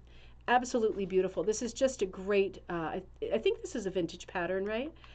This is a great pattern. Scotties were so popular starting in the 1920s, right? And heading right through the 40s. Roosevelt had, what was Roosevelt's dog's name? Fala. Wasn't it Fala? F-A-L-A, something like that? But anyway, Scotties were so popular in the early and middle 20th century. We had one called Candace McTavish McPup in the late 70s and early 80s, and she was a gem. She bit everybody, including us, but she was such a great dog, and we loved her. They have such character, and the character really comes out in this rug. Yes, I'm reading. Pamela, you said the embedded hearts are excellent. It really makes such a difference to the background, doesn't it? I know I've seen a lot of Scotty backgrounds on these vintage rugs. I don't think this is one of them. But there's often, I've seen a pattern where there's like the road and there's like a little grass in the fence and then the sky. I way prefer this. I mean, the one I just described is very literal and nothing wrong with that, but I way prefer this. It's way more personalized. You can see Mandy's signature at the bottom. You can see that it's for Tori at the top. I like the little motion of the tail wags, and I like the embedded hearts. It just seems way more personal to me than seeing the same kind of silhouette-driven composition with a landscape backing behind it. Apples and oranges, right? Apples and oranges. Kaz, you also like the tails wagging. Kaz, you love dogs though, don't you? I can't wait to meet your pup. Absolutely beautiful, Mandy. It's such a good piece. Let me see what other pictures I put. Oh dear. Oh dear. Look who's having a good old roll on there. I don't know this cat's name, I don't think. I love tuxedo cats too. It's always funny how their patches fall, isn't it? When you look at them, they always look funny, but particularly their faces. Because it's like, do they know they have crazy patches all over their faces and bodies? They're so different. They're always so different and so cute. Our black and white kitty is called Pitter Pat. I love this piece. This is a ribbon candy hooking piece, right? So this is a design that I designed. It's called Witches Boots. I've seen it a few times done up. I always love seeing it done up. This is so colorful. This is so different than what I've seen. And it looks to me, I'll stretch this in a second, but well, let me stretch it right now. It looks to me like that spider on the right is Waldeboro. It looks like it, unless it's just me, it looks like it's a little bit higher. Doesn't it look a little, that spider on the right, looks the lime green. Oh, look at all the little beads for his eyes. It looks like there's applied beads for all those eyeballs. And a bit of height to it, isn't there? Really, really pretty. Witches Boots. Yep, and the link to that is in this video too. So this is a great pattern, if I do say so myself, for this time of year. I have a ton of Halloween patterns because Halloween is my favorite. Love the way the spider webs are done. It's super cheerful. It's super easy pattern. This is one of the first patterns I ever drew. I really like it. I have not had time. Sorry. I've not had time to do it myself. Mandy, I love your version so much. I probably won't do it now because I love the way this looks. Doesn't need to be done again. That's pretty perfect. Oh, Linda, that's yours. Wait a minute. Mandy, great job. I love both of those pieces so much. Now, Linda, you sent this lovely piece. Hold on just a second. I thought I had one more slide. So this is called Friends, and this is by Linda Barney. Friends by Beechnut Studio. That's my friend Colleen Tiefenthal. Absolutely love her. This is 12 by 18, hooked with Briggs and Little yarns, plus some fluffy stash yarn for the sheep. Absolutely beautiful. This is like a Bremen Minstrel's type of composition, right? Layers of buddies. I love the shaggy sheep at the bottom. Let me stretch this a little bit. So cute. Oh, Karen says, I grew up with a Scotty too. His name was Raggedy Angus McGregor. Isn't it funny how we both named our dogs with like multiple Scottish, very grown-up names? It just suits them, doesn't it? The sheep is so good. Linda, this is just a beautiful piece. You did this so, so, so well. I love the whimsy of the pattern. It's a fantastic pattern. But I love the additions you made. It looks like the dog. Oh my God, look at his little nose and his little tongue and his sweet collar. And the sheep, of course, with the fluffy body. I love the eyes on the dog. Oh, look at the whiskers on the cat. Isn't that sweet? And a heart in the center of the cat. Absolutely precious. Absolutely precious. And then a bird, I think a bird with a heart, and then another bird on top. Oh God, that is so cute. That is so cute. Here, let me make it small again so we can look one more time. This is a great composition. I like how the year is wrapped around it is adorable, Ruth, isn't it? I like how the year is wrapped around it. And I love the sun behind the cloud. What a great balance. Colleen is just brilliant, and she's a brilliant artist, and she's got her art fair coming up with her paintings in September, so we have to wish her luck on that. I love the way she's balanced the white body of the sheep with that odd-shaped cloud, right? It's really highlighting the stack of animals, and it's the perfect shape to drop into the background. It's a beautiful composition. Linda, you did a beautiful job. This is absolutely fantastic. My mom says the faces of the animals are precious, such super details, and a bright sun to warm them. Absolutely, it is lovely. Beautiful, Linda. I love it. Oh, Becky did another, this is Becky Barile. She did another, this is another ribbon candy hooking design. This is another one of my earliest designs. This is called Warthol Witches. So like Warhol, but Wart, right? Warty Witches. So Warthol Witches is another, the link to it should be in the video. But this is another ribbon candy hooking. I love this one. This is another one I started. I'm working on mine with mostly paisleys, completely different color palette. I absolutely love this color palette, Becky. It's so cool. The colors are literally cool. But I love the hair. I love like at the top middle. I love that witch with the dark skin tone and the like coppery hair and the blue hat. It's so fun and unexpected. It's so different. Right? It's really making the most out of the pattern. I feel like looking at what you've done, I feel like I'm not liking as much what I've done. Let me see if I can stretch it a little bit. Hold on. Because it is a high quality photo. It's very busy. I love the color changing you did at the edges as well and in between. Kind of Hollywood squares, but like an all witch edition, right?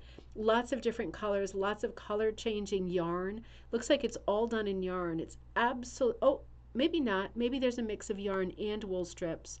I love the character of the Bride of Frankenstein, right? Makes me think of Gene Wilder and Gilda Radner in Young Frank. Was that Gilda? No, that was Madeline Kahn, wasn't it? Yeah, it was Madeline Kahn that was like the Bride of Frankenstein with the crazy hair. Absolutely beautiful. It is. It is folk arty. It's just a very simple, repetitive design, but suits itself, I think, really well to rug hooking. Gives you lots of different vignettes, lots of different windows for different color palettes. So it's these kinds of patterns are going to be great hit or miss patterns too to use up your scraps because there's lots of different compartments, right? So lots of places to place stuff. They are fantastic, Linda. I love this piece, Becky. Great job. Absolutely love it. Kaz, you sent some beautiful work too. Let me make sure I see where we are. You wrote, I hope I'm not late. Believe it or not, I'm busier than when I was working because you are now retired. And I believe that you're busier than when you're working. That's just the way it goes. I bet you're doing all of the things that you didn't have time for before. Hold on one second. It's so cold in here now. I feel like my bones are going to seize up. Jay, can you turn the air up a little bit? I'm sorry. What a, you know what, huh? It's a little bit cold now. Sorry. Kaz, this is just beautiful. So, okay, let me catch up where we were. Hold on. Busier than you were. This is a piece I worked on under Cindy Gay at Solder. The first day we learned how to dye for the sky, clouds, fields, etc. We hooked a landscape using our own dyed and painted wool. Oh, wow. So I can see that you did like the scrunch up dyeing with the blue and white on the left. I can see you did the dip dyeing with the green. And then on top, it looks like you painted that one. Absolutely beautiful. So this is a project you were working on with Cindy Gay. Let me see if I have another. Oops, wait a minute. Hang on. Spoiler alert. Nope. So you're Kaz, you're probably still working on this one, right? I hope I'm not missing a photo. I bet you're still working on this one as you have been busy. It's just beautiful. What a great piece. And I love that you were dyeing and experimenting with different kinds of wool, right? That you were hand painting and hand coloring to customize this piece. It's just beautiful. And here is the cardinal. I jumped ahead a little too fast. Is level 2 punching Zoom classes with Laura Berlage from Hayward, Wisconsin. It was done using an Oxford number 13 and 14 punch needles. We were challenged to do the background something different from echoing. Well, that is a good idea, right? So and you did it kind of in streaks and streaks of color, very subtle changes between the two blues. I really like it. I like the way it looks like the height is different too between the two needles. Like the green part, the fronds of the pine seem to be standing up higher. Let me stretch it out a little bit. And I love how the background that you chose, not doing an echo fill in the background, I love how it echoes. I don't mean you did exactly what the class said. The pine fronds, right? Like the greenery. I love the detail, the punching that you did, the purple in the arm of the cardinal, because it doesn't stand out so much that it's distracting like black would be. I think it's just the right color. It's super beautiful work. Robin also says, beautiful work, Kaz, as always. Really, really well done piece. Really meticulous. And this was Laura's kit, so that is interesting. Now, absolutely beautiful, Kaz. I can't wait to see these in person. Now, you said this is the most frustrating project. After making one, I did understand. Okay, so we're talking about the cover for the gripper. So after making one, I did understand why people charge so much for gripper strip frame covers. I watched the YouTube video by Doodle Dog Primitives. She explained very well, but I had so much trouble putting the elastics through. I don't like sewing to begin with. By the way, my son, the tailor, was supposed to make one for me last Christmas. I guess he didn't, Kaz. I guess he did. He was busy getting married, but I guess he didn't. And yeah, if you sew your two lines too close together, I don't know how you were putting the elastics through, but if it was with a safety pin and your channels are a little bit too small, it is going to be painful. It's going to be painful. But you know, it came out great. We can see that you persevered. You got there in the end, and you got it done. And I think this is also the reason why a lot of people buy these on Etsy, just because of the butt ache factor, right? If you are not someone who enjoys sewing, it's like you sometimes just don't need it, right? But I'm glad. It's good to know Doodle Dog Primitives does a good. I don't know that channel, but I'll check that. I'll check it out. It does a good tutorial on it. But yeah, it can be fiddly. It can be fiddly. And I see a lot of them. I have a fleece one. I have some cotton ones. We can also use, if you have the right size. Now, this was a smaller frame, so probably not. But steering wheel covers from like auto shops, right? Or even Walmart. If you have a larger frame, sometimes a steering wheel cover fits right over it. It's just the thing. So that's always a thought too. Yeah, there are different tools for pulling the elastic through. Oh, Kaz, I'm sorry. I feel the pain. I've had so many projects like this, but you did a great job and it is done. And now you're not going to get scratched up by your grippers. So good job.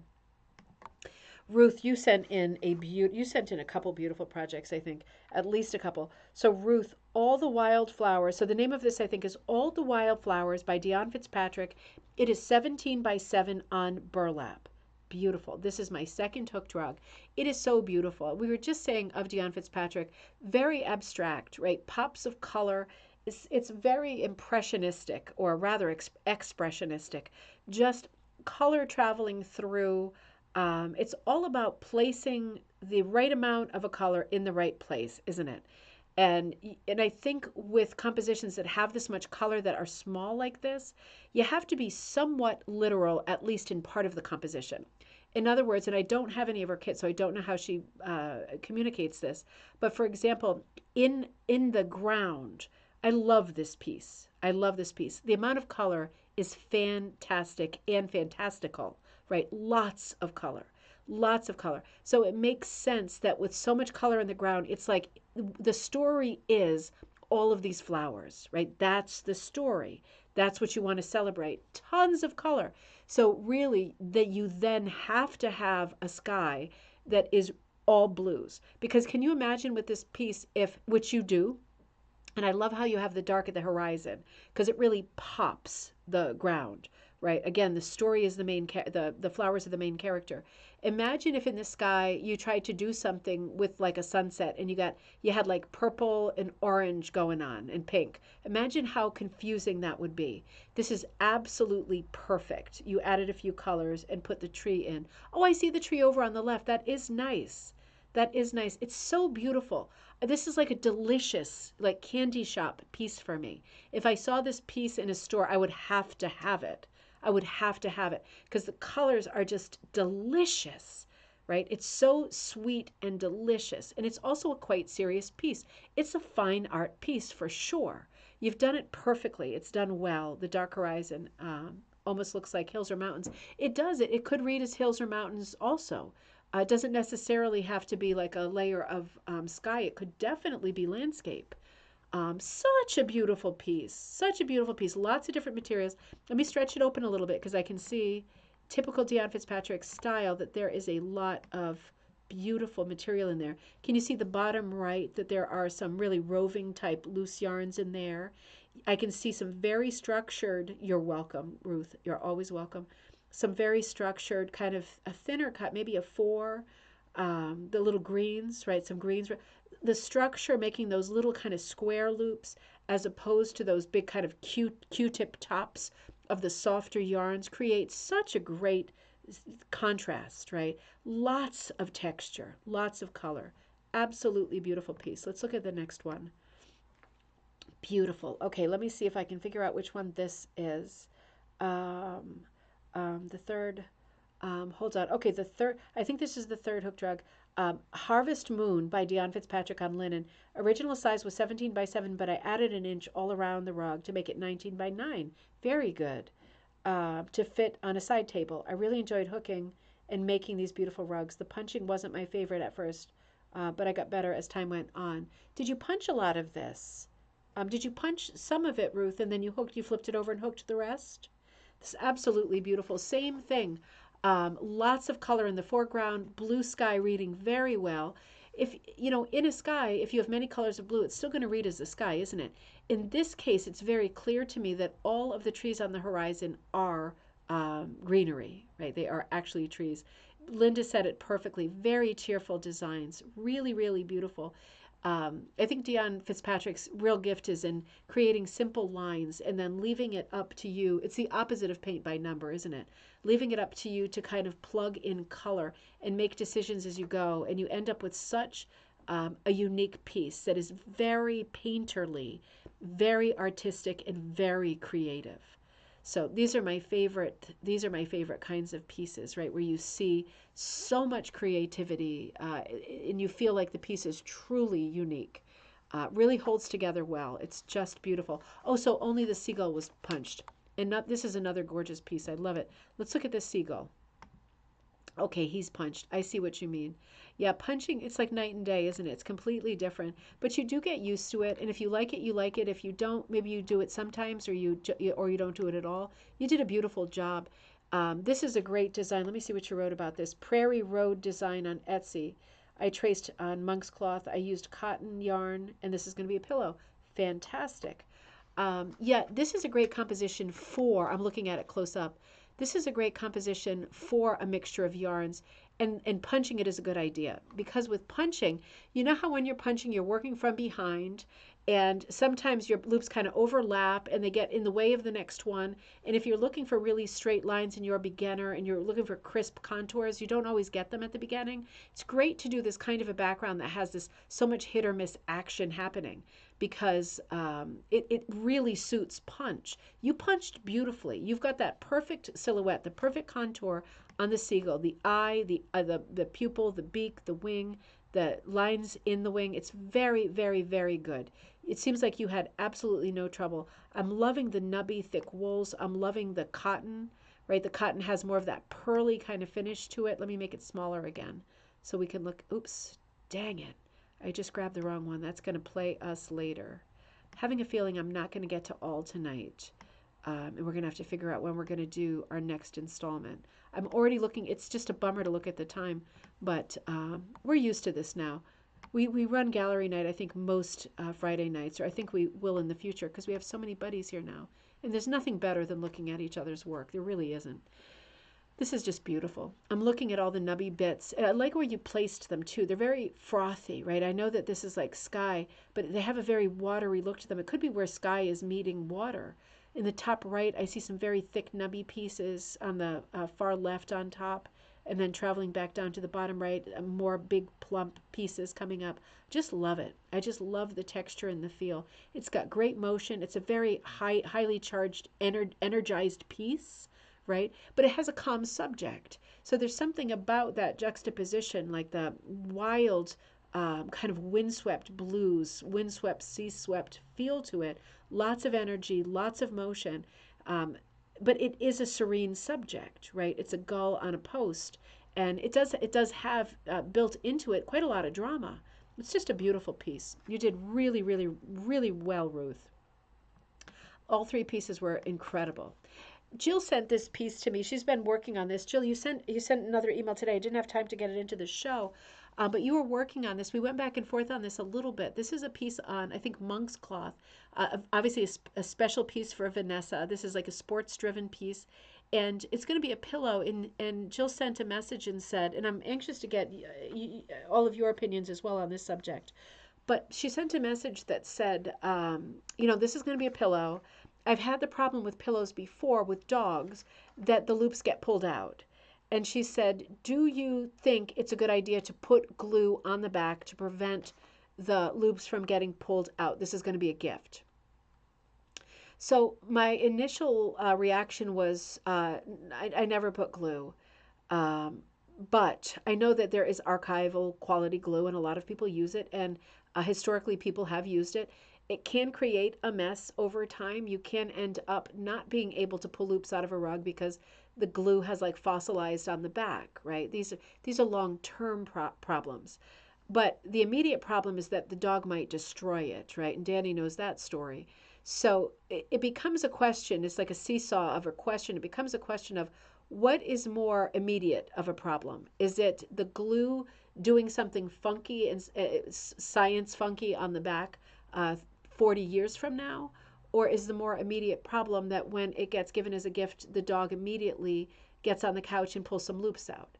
So when I thought about it, I said to her, would it be a solution to put it into a zip case so that it could be taken out and fixed like from time to time?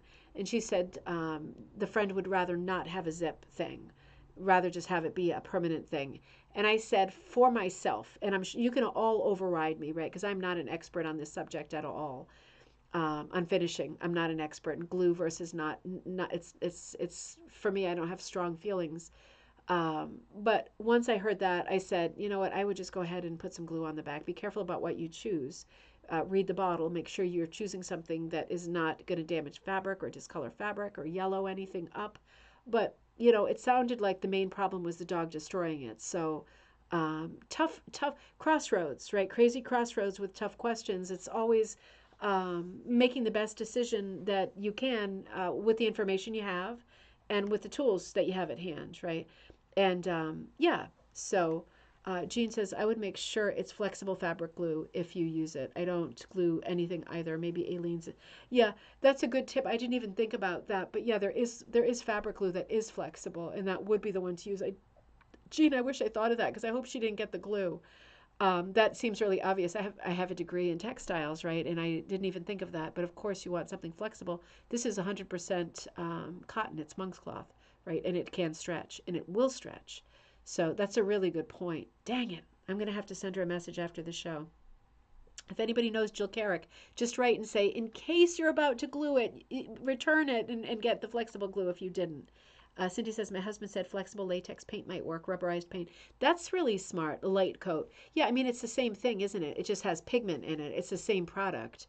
That's not a bad idea either. Latex paint is super flexible. You can almost peel it off of some surfaces. That's a really good tip. I second that. I think that makes a lot of common sense and is practical, and it might be something that you have around the house, right? Interesting. So yeah, little problems as we go. I'll keep an eye on the thread in case there's more thought on that subject. Kathy Glynn, you sent a beautiful piece in here. Let's see. Attached is my latest, titled Sarah and Castle. And there's the dog in it too. In San Francisco, I knew that this was San Francisco because I forget what this is. What is this?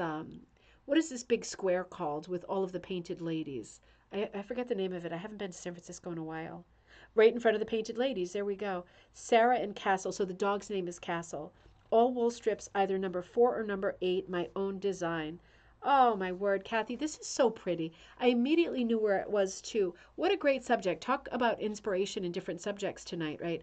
The painted ladies, because the angle is so severe, right, of the road, right? San Francisco, all those trolley cars and everything, all those steep drops. And the houses, like, are so unexpected, all their different colors, sitting like books on a shelf. And the angles are so weird and unexpected. It makes a great subject. And here we have Sarah with Castle the dog playing in front. It is a super sweet piece. Number 4 in primitive cut, number 8's beautifully done. Layers of color, layers of interest. The color palette is more subdued than the actual painted ladies. Last time I went, they were crazy colors, lots of pinks and stuff. I like that you changed the colors to make a controlled color palette. You made a thoughtful color plan. At least I think, unless it's different than when I was there last. I like the way the roofs are jutting back too. I like how each of the roofs has a different color. There is definition from one roof to the next. It's very, very exciting composition, very interesting landscape, exciting lines. My mom says, love the perspective, bringing the eye in, love the houses changing in height as they recede. The girl and the dog stands out really well too. It's wonderful. They really do stand out really well. And it's vast, like this big green in front of the painted ladies is like a big vast green. And it is the right scale, these two little characters on it against this much larger view. It's just beautiful. It's beautifully done. Really exciting piece. Kathy, you did a super fab job. I really love the color palette. I love the really cool blues and the really warm greens. That really strikes me as being like an eternally great decision. Beautiful piece. Sharon sent a beautiful piece. Oh, good point, Pamela. You know, you're right. Love the city in the background. It just brings the eye back up. That's a great point. And the directional hooking changes because Kathy's got a lot of horizontal going with the blues and the whites for the sky. And then when we see like the city shapes of buildings in the background, we're seeing the gray being hooked in the opposite direction, north to south, south to north, top to bottom, right? So the directional hooking changes. And that creates a lot of interest too because that part of the composition could suffer from being neglected or ignored because there's no characters up there, there's nothing happening. Well, now there is something happening in the sky. There's a bit of a skyline, and there's the hooking changes and creates a lot of interest, really draws your eye up to see what's happening up there. It's a composition that you really linger on. It's really smart, well done, and a beautiful original design. I hope that you're going to do a lot more original designs for us to look at. No pressure, just hurry up. Just kidding. I'm kidding. I love it and I want to see more. Beautiful, Kathy. Sharon posted something really fun in our Facebook group. This is by Sharon Patera. And she wrote in the post that it was almost done and she was just going to finish the edges. I wanted to share it because it's such a different piece. Home Sweet Home. You know, we said this the other day on Coffee Time. We were looking at, it was the Canadian Connection feature. I'm never going to remember the name because I'm a jerk, right? Let me see. I have it right here. Of the current issue, September, October of Rug Cooking Magazine. And it was by Jessica Stepanaitis, right? and it was, all of the marine creatures. And I remember my mouth saying, "Oh, it's so hard to infuse characters like, for example, fish and squid and stuff like that with personality." But Jessica managed to in that article. And in this case, Sharon has with a chicken, right? This is a very like austere and indifferent chicken. Just beautifully done, textured wool. Love the spotting, love the font. Super simple, but this chicken, man, has personality, right? This is a chicken with character. I just thought that was a cool example of creating a style for an animal that really bird that really doesn't. I don't know. I guess I'm not much of a bird person, but yeah, it doesn't really do much. That chicken or rooster did a lot for me. Pamela, you are done, right? You are done with it's is it hollyhocks? Isn't it called hollyhocks? Ready to I pulled this from Facebook, so you didn't send this. I poached it from the Facebook group. Ready to enter the show and hopefully get juried in. Of course, it's going to get juried in. If not, I'm headed over to do some backhands, some heavy backhands. Of course, it's getting juried in. Thanks to my DH Tommy for getting it framed and photos taken. The slight, sorry, I'm struggling. The slight curve in the frame is actually camera lens distortion. Gotcha. Oh, I'm sure. Sorry about that. If you happen to be in the area, now here's the info. The 25th Juried Art Show will be at Belton Center for the Arts in Belton, South Carolina. The show runs from September 23rd to November 3rd. Absolutely beautiful. Papa's Hollyhocks is the working name. I did. Oh, you did send it to me. Oh, good. I thought I grabbed it off the thing. Oh, I'm glad. I'm glad. Sometimes I'm a skunk and I ferret around because I know there are X amount of you who always watch and tune in, and I always like to have your work in the show. Looks absolutely beautiful. I'm sure it's going to be in the show. We took the artwork over today. Fantastic. Pamela, keep us updated. I have no thought in the world that they would not jury this in. But I want to know the status of it and what's happening, and it'll be exciting to follow. So, congratulations on that. What an achievement. It's absolutely gorgeous. I mean, it is an heirloom piece, right? This is going to be one of the pieces that we look at forever in the raw cooking world because it's partly realistic, but it has that it is infused with creativity. It's more than done right.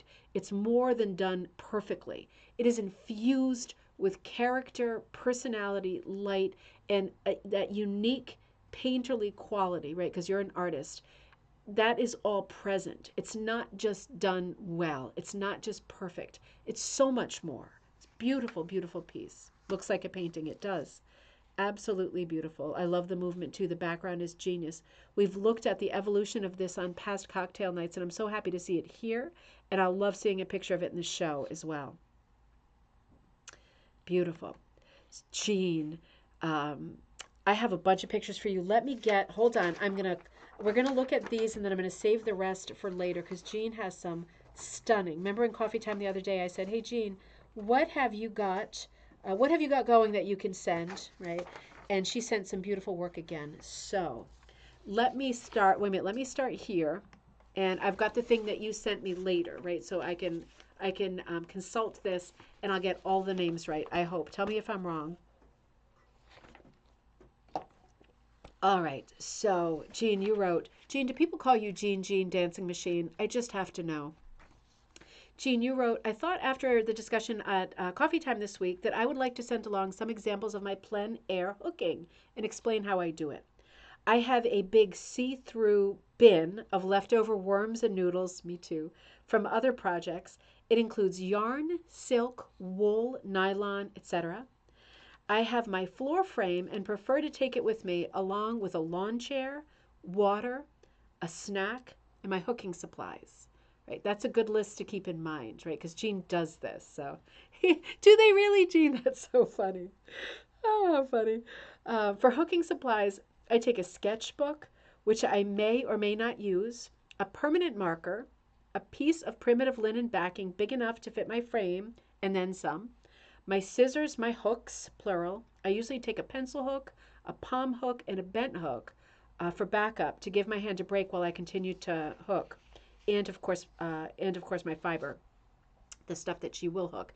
That's a really good point because that just took us through like the family of hooks, right? The palm hook looks like a doorknob, right? So depending, and I, man, do I know this story ever since the past month with my pain. I don't hook with this hand, but I mean, I do because it's underneath the canvas, right? When you have when you're holding your hook in a different way, your hand is doing a different operation, right? And you get you get a bit of a reprieve from one hook to the next. The pencil hook is like a pen, like holding a pen in your hand. The palm is the really big one, and the other one you said was palm hook, pencil hook, bent hook, right? Which is the one that bends like this, that you're holding it like this, almost level, and you're bending it down. It's like has a V in it, right? So three completely different kinds of hooks. I think it's a great idea to have a variety of hooks because it does give your hand a break. And now I completely, I, I am so sensitive about this now because this is my reality right now. But that is very good information. I think there should be, Pamela says, I think there should be a whole group of plein air hookers. Is that a thing? If not, there should be. I think there should be too. I think we need to organize ourselves a lot in 2024. And one of my buddies, I think it might have been Lynn, the first photo of the Luna, right, the moon with the lady in silhouette, said, are you still planning something for a get together for all of the buddies that we can plan it and put something on the calendar? I am still planning something. And I'm planning it with a bunch of other rug hookers around here, right? Deborah Wallen, Michelle McArelli, hopefully Naomi of Ravensgate Primitive, she's one town over. Hopefully Haley of Loop by Loop, a bunch of my buddies who are local, who I love, who are good people, who all have very different styles. I'm planning something for either fall or winter of 2024 in Mystic, Connecticut. So I'll keep you updated on that because it will, I'll tell you sooner rather than later, I'll get it set because it will be something that will be on the calendar and it will be a for sure date. Like it'll absolutely be there. It'll be there for us, looming on the horizon, and and it'll be a little ways away, not so far away that you can't be excited, but far enough away that you can put your finances in order, put your head in order. If you're someone like me who's scared to fly, put that in order, get it all set. And I thought like something fall or at the beginning of winter where it's getting all seasonal and crazy. There's a great hotel there that overlooks Mystic Village where there's like tons of little unique shops. It's like an old-fashioned village. They're all little shops. They're open late. There's like a little duck pond. There's trees and coffee shops and restaurants right there across the street. There's the Mystic Sea. There's so many things there. So we do have stuff coming up to do together, and that would be a great opportunity to have some plein air days when we're all together too, right? So many things on the horizon. Anyway, shut up, Deanna. Keep going. Laura Pierce is a member. Jean says Laura Pierce is a member. Interesting. As am I. Can't wait. Oh wow, Jean, the piece I'm working on now isn't exactly plein air, but it's from a photo I took outdoors. The holly, not the Papa's hollyhocks. It's something new. I don't think we've seen that yet, Pamela. Have we seen that yet? The one you're working on? Okay, so back to the setting, right? The different hooks, the supplies, getting yourself outside, right? This is perfect time of year for this conversation. I park myself in a place with a view that inspires me, stretch the backing on my frame, and do a rough sketch with a permanent marker directly onto the backing. Occasionally, I'll do a sketch in my sketchbook noting colors, right? A little bit of color planning. The main issue I've had with plein air hooking is the speed with which the colors change due to changing light conditions. That is the thing, isn't it? That is the eternal thing for painters and artists who work outdoors. I want to note those colors in my sketchbook or on my backing as quickly as possible. Absolutely. And this is probably where the language of color comes in differently for each of us. In other words, we talk about this a lot in classes. Like my idea of raspberry is probably different than yours. My idea of forest green might be very different than yours. My idea of aubergine might be way more purple than yours. So this is where it's good in your mind to note things down with the changing of the colors. You have to shore up and record where you're at, record what you mean to do. And you have to have good language in place in your head because only you need to know what you mean later, right? In order to note the colors on my backing, I simply pull out a piece of fiber closest to the color I see and hook one small part of it in place where it's supposed to go. This means working all over the piece at first instead of just focusing on one place and then moving on. Right? You need placeholders all over the place. It also helps if you work small. For plein air pieces, I keep the size under 5 by 7 inches, often much smaller. The plein air piece for pin oak was roughly 3 by 6 because I'll show these to you in a second. Because I hook it in a 6 cut, I can cover a lot of territory quickly. I hook it in an area the size of my hand in 1 hour. I try to have my plein air pieces done in 2 hours or less. Light changes fast, and if I don't finish hooking in 2 hours, my piece can sometimes look like a confused mess. It is a race against time. It reminds me of that game Perfection, right? Remember that, playing that as a kid? Like, this is probably why I have a nerve problem now, is stuff like this. It sounds nerve-wracking. It sounds nerve-wracking, but also challenging, right? If I've done my color notation to begin with, I can continue a bit later on site. Once I get home, I make a decision whether to use the plein air piece as a sketch for a larger studio piece. Interesting. The studio pieces have a totally different feel than the immediacy and looseness of the plein air pieces, of course. Some people prefer the plein air pieces to the studio pieces. Some prefer the studio pieces to the plein air. It's a personal preference. I've included photos of plein air study pieces and studio pieces in this email. Also a photo of the scene above the garage to give you an idea of how the process works. If you need better photos, let me know. No, I think we are super good. I also use WeTransfer, but I think we are super good. So let me take out this and let's look at some of these examples. And then I will save the rest of our content. Let me just see what else we have real quick for the next time, because I do not want to. I'm wondering, wait a minute. I don't have that much more text. Let's see how it goes. I'm going to run a little bit late right now, that's for sure. Oh, gosh, I only have 3 more. Let's see how it goes, right? Let's see how late I become. Let's check these out. I'm going to consult. Let me consult as we go. Now, hang on. And, Jean, I know you're right there. So if I say anything wrong, you just shut me right down, right? We defer to you. Hold on. No, Jean, why don't I have this one? I don't have this one. Could I? Oh, wait a minute. There's a backside. Da-da-da. Studio. This one's called Studio. It's 15 by 15. It's silk, nylon, and wool. Absolutely beautiful. Absolutely beautiful. I love the color change in the sky. I love the color of the tree. And that's the rooftop, right? So I think we're going to see, yes, there we go. So that is a great reference point, above the garage. So you're seeing this and you're making this, right? And you're looking for colors, and we're seeing you're leaving out the telephone pole and the wires, right? Making choices. Some people leave them in, right? It's all part of the texture. You're making choices as you go. It's called above the studio garage. Absolutely beautiful. And that's your reference point. This is a great subject. I'm really digging in here. Now, this, Jean, is this the fast copy, above the garage? Yes, this is the study. So this is the study. This is 5 by 5, right? So this is the study for it that she did quickly in the manner she just described. And the finished piece was 15 by 15, right? So quite a bit bigger. And yes, I can see how people like either the study or the finished one, right? It is a preference thing, isn't it?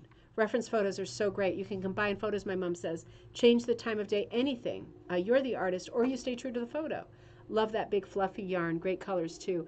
I love that big fluffy yarn, too. It does hook fast, doesn't it? So that was one example of studio versus the finished, the sample. Now, this is you working. My voice has given up. This is you working. And I think you're working, is this Echo Lake? Is this the piece that you're working on here? So let me see. Yep, oh here, Echo Lake in progress. Showing how I work a little bit of all the areas.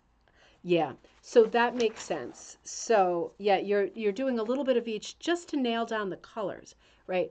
Rocks on the corner of your picnic blanket, you just got to get the colors in, and then you can worry about filling it in later, right? You're just recording information as you go. Echo Lake, really beautiful piece. So this is the study, and this is 5 by 9 wool, silk, and nylon. That is absolutely gorgeous. That has all of the information that you need. Look at the fiber changes in this at the tippity top. Isn't this gorgeous? Very fluffy yarn, very different. You've got, this does have the style of a plein air painting, doesn't it? I mean, you've got color shifts and changes that are sudden, but there, right? This is what the day does. This is what the light does. Absolutely beautiful. This piece is called, wait a minute. This is Pin Oak, right? Pin Oak Study, 8x4 in wool, another killer. I mean, this has just got so much texture, right? It's just exciting. I love the directional hooking in it too, right? It's very vertical on the bottom part of it, and up in the sky, it kind of goes out in different directions. It follows the flow or the feel of the branches. Pin Oak. It is, Gretty, amazing that you can do this in a short time. You are used to doing this, aren't you? It sounds like you're very regimented in the way that you set yourself up. You know that you've got what you need. You lean into it once you're there. You know you need to work fast. You're at peace with working fast, and you just get on with it. And it is probably something that you kind of have to train for, right? You don't just go out the first time and you finish a piece in 2 hours. But Pin Oak, absolutely beautiful. This piece is called Geraniums Study. This is 7.5. Nope, this isn't the study, is it? Hold on. Maybe I put them in the wrong order. No, I think I have more than, wait a minute. No, this is the studio one, isn't it, Jean? This is the studio one. 14.5 by 10 mixed fiber. I think this is the larger one. The study might be further up. I might have dropped them in the wrong order. Let me, yeah, no, I know. I think I put them in the wrong order, though, because I'm a ding-dong. But Geraniums studio version. God, I just love the feel of this. I love the color of the sky. Unexpected. I love to not see a blue sky all the time. It's nice to see this lime green sky, kind of chartreuse, lemon colors, citrus colors, very bright and beautiful. Beautiful composition. The geraniums standing up like little soldiers. Really, really lovely. Super yummy. That's a perfect word, Linda. And this piece is called the Barn Study. 7 by 9 wool silk done over 2 days. Beautiful. Lots of color shifts again. I like the sort of framework of the blue on the top and the bottom and then the green on the left. And then lots of horizontal colors of line, like all of the different fields behind the barn, right? Behind the little farmhouse, barn study. Absolutely beautiful. These studies are so interesting. And Robin says, how do you decide what colors to bring with you? That's a great question. Do you bring that whole tub with all the snoodle noodles left over? Do you bring the whole thing?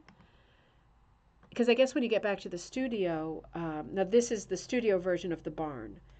Same kind of framework, the blue on the top and the bottom and the green on the left. 18 by 24, wool, silk, and nylon. Really extraordinary. I'm curious about that too. I take the whole tub. All right. Well, that makes sense because you know whatever you leave at home, you're going to need that immediately, right? So that's just Murphy's Law. So this is the barn, the studio version. Absolutely beautiful. Wool, silk, and nylon. I think we're all getting very inspired here. And it is the time of year to be outside. Hang on. So this is Wascana Creek studio and study version. So this little smaller version is the study version. Same colors. God, they go so well as companions, don't they? I'm reading your comments too. My mom says, a studio version of the barn is a knockout. Beautiful. Love the varying shades of green from cool blues to warm yellow grasses. Gretty likes the barn. I love this one. I love the flow of the water. I love water. I love ponds and lakes so much. I love the cattails right up along the shore. I love the pink. I love the yellows, like the almost Indian cornfield to the grass in the foreground. I love the lime green in the background and then the forest green. And then all those pretty colors of blue heading toward periwinkle and purple. Right, just beautiful. This is I think my favorite, my personal favorite. I love all of them, but this one really strikes me because I just love water so much. Love seeing the shape of the water, the end of the water too. It looks very shallow and approachable. It's just beautiful. Cindy says vibrant. It is really, really vibrant. Sue's great to see you in Kansas. Great to see you. This is, I think, this is the one that we were just looking at, but maybe a better. This is a studio version of Wascana Creek. Again, 18 by 24 woolen silk. I absolutely love. This is my favorite. I love this piece. It's, things just speak to you, right? I love in the sky in the top. There's a light blue, but then there's that little line of that kind of, it looks like gray purple on my monitor going through. That's it looks like it's hooked a little bit higher, but it's probably just a different texture. My eye keeps going to that and loving it because it brings me down to all the colors of the flowers and the periwinkle colors that are present in the water as well. It's like a summer day. That green tree coming across on the top left is just, I love this piece. I love this piece. It's absolutely beautiful. And this is the small studio piece. Same thing, Wascana Creek. Beautiful. All of the information that you need, really fast and furious, but all of the information that you need. I think even the small studio versions, I'm sorry, the small study versions are, oh, you do hook at irregular heights. Okay, so it is what it looked like. It was a little bit higher than the rest. I love that you do that. It creates so much interest. I just love the texture. There's like a little bit of shagginess going on with the pinks in this piece. It looks like a study, and I love that. It's a little more abstracted, right, because of the nature of it. Very dynamic, Judy. That's the perfect word. Beautiful piece. And then I think this is the last piece. This is the Neighbors, 8 by 8 wool. I think I missed putting one in. I missed the geranium study. I'm sorry, Jean. I'll put it in next time. I don't know how I missed that. But this is the Neighbors 8 by 8 in wool. And this is, again, just absolutely beautifully done. The mixture, the style, it's like, yeah, it's just, this is so you, Jean. I'm really getting to know you by your work. I love that you're very series oriented. And I love that you sort of routinely do two versions of each subject, because it puts that conversation right in front of you about the most important lines, right? All of the information in a crucible burnt down to the most important lines, and then you often show us the second studio version where we are seeing a lot more detail. We're seeing the things that you fleshed out, and the decisions about what things you fleshed out really are the interesting things, aren't they? Really, really cool. Jean says, done looking out the sunroom window in minus 30 degrees centigrade, 30 centigrade temperature in Regina, Saskatchewan. Oh, man. Sounds pretty cold. Man, neighbor's house is still standing despite the cold. Cold can't take down a house, apparently. I love working in series. It is your thing. And you're right, Jean, that hooking at different heights does create incredible depth. Absolutely beautiful. I'm going to finish out this episode even though I'm running late because I only have a few more slides and because I'm going to be traveling to Wisconsin, I don't want to make this a cliffhanger. Jean, these are beautiful. I hope you keep your work coming. We absolutely love looking at it. I want to show you our friend Beverly's latest piece, Bloom with Grace. I thought this was so pretty. My latest hooking was a free pattern for stitching from another group I belong to. I enlarged it and redid the flower pot, and after I finished, I added resin bees. She loves to add little things on. It is always so much eye candy looking at it, and ladybugs. It was a fun design to work on, hooked with my own hand-dyed yarn. And Beverly always dyes her own yarn too. I consider Beverly a master of the background because she always breaks it up, right, with color changes that are very, very subtle. And her colors are always super unexpected. Like the beehive isn't a screaming mustard yellow. It's unexpected. I just love her work. It's primitive. It's stylish. It's really cheerful, colorful, fun, right? It's just fun. Beautiful piece, Beverly. I think I pulled that one off Facebook. I pulled this one off Facebook too. Karen Clark Novak. I thought this was, I haven't been on Facebook a lot because using my hands is not good. But she wrote, taking my fall hearthrug off my frame, designed by Krista Steeb Bowling. It is 10 by 40, so it's bigger than a yard long. Used Wackadoo, Jan's Yarns, and Briggs & Little Yarns with my number 13 punch. This one took a little longer than I wanted to, but when you look at my canning shelves, you're going to see why. I'm going to show you the canning shelves in a second. She said I added the blowing leaves, driveways, and sun. Other than that, it's all Krista's artwork. Just a beautiful fall piece. So we're looking at the back of it, the punched version of the back of it. This was a post on Facebook, Southern Hills Designs, just beautiful. And then she showed this with, I thought was so festive. picture of her canning shelves. And I fully understood why it took a while to do that piece because this is a lot of work. Really fun. Linda B, I had a second piece of yours. I don't know why I didn't put them together. Penelope. Absolutely love this piece. This is another ribbon candy hooking design. Linda, you did such a good job with this. This is like, mine is such garbage compared to the way everybody else hooked theirs. Yours is extraordinary. It is exquisite. I had fun with this pattern. I designed this when I was in Cape May with my mom a couple years ago. I think it was a really fun kit too. It was a fun kit to dye. I tried to do like a traditional plaid in the background, but with really wacky colors. And I mean, you just hit this out of the park. It is the way that you've hooked the sheep's face, the necklace that you put around his neck is just beautiful. It's just beautiful. It's so pretty. It's a real inspiration for me because I didn't finish mine. And I love what you did. I recognize the yarn from the kit, and you just did such an amazing job with it. It looks like a real May um, sheep, right? With like this sort of like all the boughs and flowers that people wear on their heads and around their necks for maypole dancing and all of those sort of rites of spring rituals and festivals. It's absolutely beautiful. Um, oh, thanks, Judy. Sometimes my work is okay. It's not always great. And when it's not, sometimes I have to walk away from it for like 10 years, literally. But thank you. Wonderful collar. It is a wonderful collar, Penelope. She's a classic. So she's ribbon candy hooking as well, and the link to that should be somewhere. Linda says it's all because Deanna's design. Oh, thank you. It's a very simple design. It's just the sheep against the plaid. I had a lot of fun dyeing for this kit, I have to say. The weird purples going to like the grape and aubergine colors, the greens, right? The really chartreuse greens going towards oranges, and then the light lilac and the light gray, right? Made a really unusual plaid.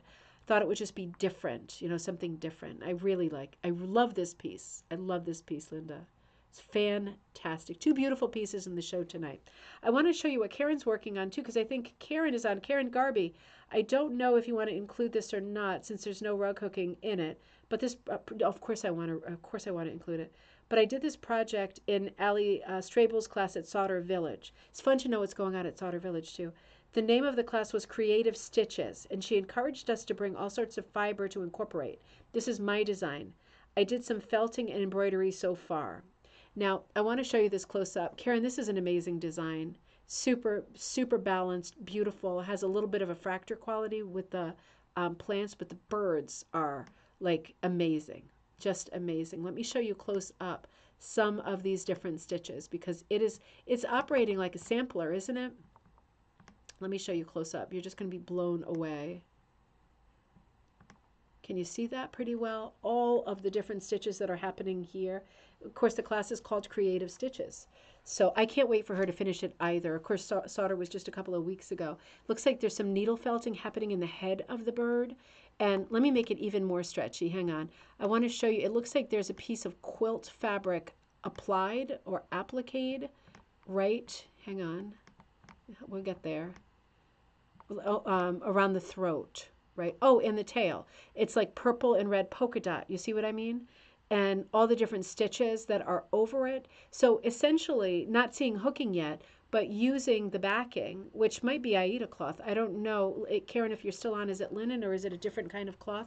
Because if this is going to be all needlework, you don't need a rug hooking backing, right? You could use any backing that a needle goes through. So that is way more choices open up to you. But I am also really dying to see the evolution of this because Karen is just like incredible. Oh, here's a close-up. God, that felting is great. That is great. Yeah, it definitely doesn't look like rug hooking backing because it doesn't have enough of a weave, does it? Really beautiful. Really beautiful. God, that is stunning. And the little knot, right? Like the little bit of candle wicking, like that little French knot in the center of the bird's eye. Absolutely meticulous and perfect. I know, me too. Can't wait to see it finished. And she was also working on this incredible piece. God, I love to see pieces like this. I love Santa doing different things. I also started this at Sauter. This was from a 2-day class with Donna Harkman doing Santas, right? She has a whole line of Santas. She had designed about a dozen different Santas, and I chose Chef Santa. Absolutely amazing, right? I'm going to stretch this out too, but this is amazing. I do love all of Donna Harkman's Santas. I'm picturing her steampunk one. So different. They're all very different. And I'm wondering, I'm not sure Karen's still on, but I mean, look at the shading and everything in this is just incredibly great. Over the top. It's going to be such a festive piece. I'm wondering how the beard was done. Because it probably is that yarn, right? That fluffy yarn that looks like faux animal fur. I'm guessing that she was hooking with yarn for that. The face is amazing. Those eyes, absolutely. It's the whole thing is amazing. Oh, Kirsten said, look at those woven ribbons in the last piece with the bird with the hummingbirds. Absolutely beautiful. Yeah, Pamela, I think it's like dress quality linen as well. It just didn't have holes that were big enough for the stitched piece. This is just a gorgeous piece. Another piece that I can't wait to hear more about the beard, and I can't wait to see it coming along a little bit more. Sorry, I'm just changing scenes. Hold on one second. I have one more entry for tonight, and this is an important one. This really broke my heart. Let me just finish this off. Kim, this is you. This makes me so sad. I didn't respond quickly enough. It took me 2 days to answer because I'm not on the computer that much. I was finishing the book and I activated the hand again, right? So like that thing from It, right? What's the hand's name in, not It, you know. Oh, is it It? Is that why I said that, you know, in Addams Family? Anyway, I activated that. So I'm not on the computer as much as I should be, and I should have answered this email right away. Kim wrote, "Hi, Deanna. As you may have seen in a comment I wrote somewhere on your social media, and I missed it. I'm super sorry. I had a really bad mountain bike accident on day 10 of our 4-month around the world trip. I fractured 6 ribs and my collarbone, punctured a lung, crushed a vertebrae, and other minor cuts and scrapes. 10 days later, I left the Vancouver hospital to go two blocks away to stay at my cousin's apartment. I was surrounded by family and friends, so it was actually a lovely experience. That's making lemonade right there. And the weather in Vancouver was wonderful. I'm now back in Australia, but convalescing slowly. Actually, I'm way ahead of schedule according to the doctors, but it feels awfully slow to me. I know exactly what you mean.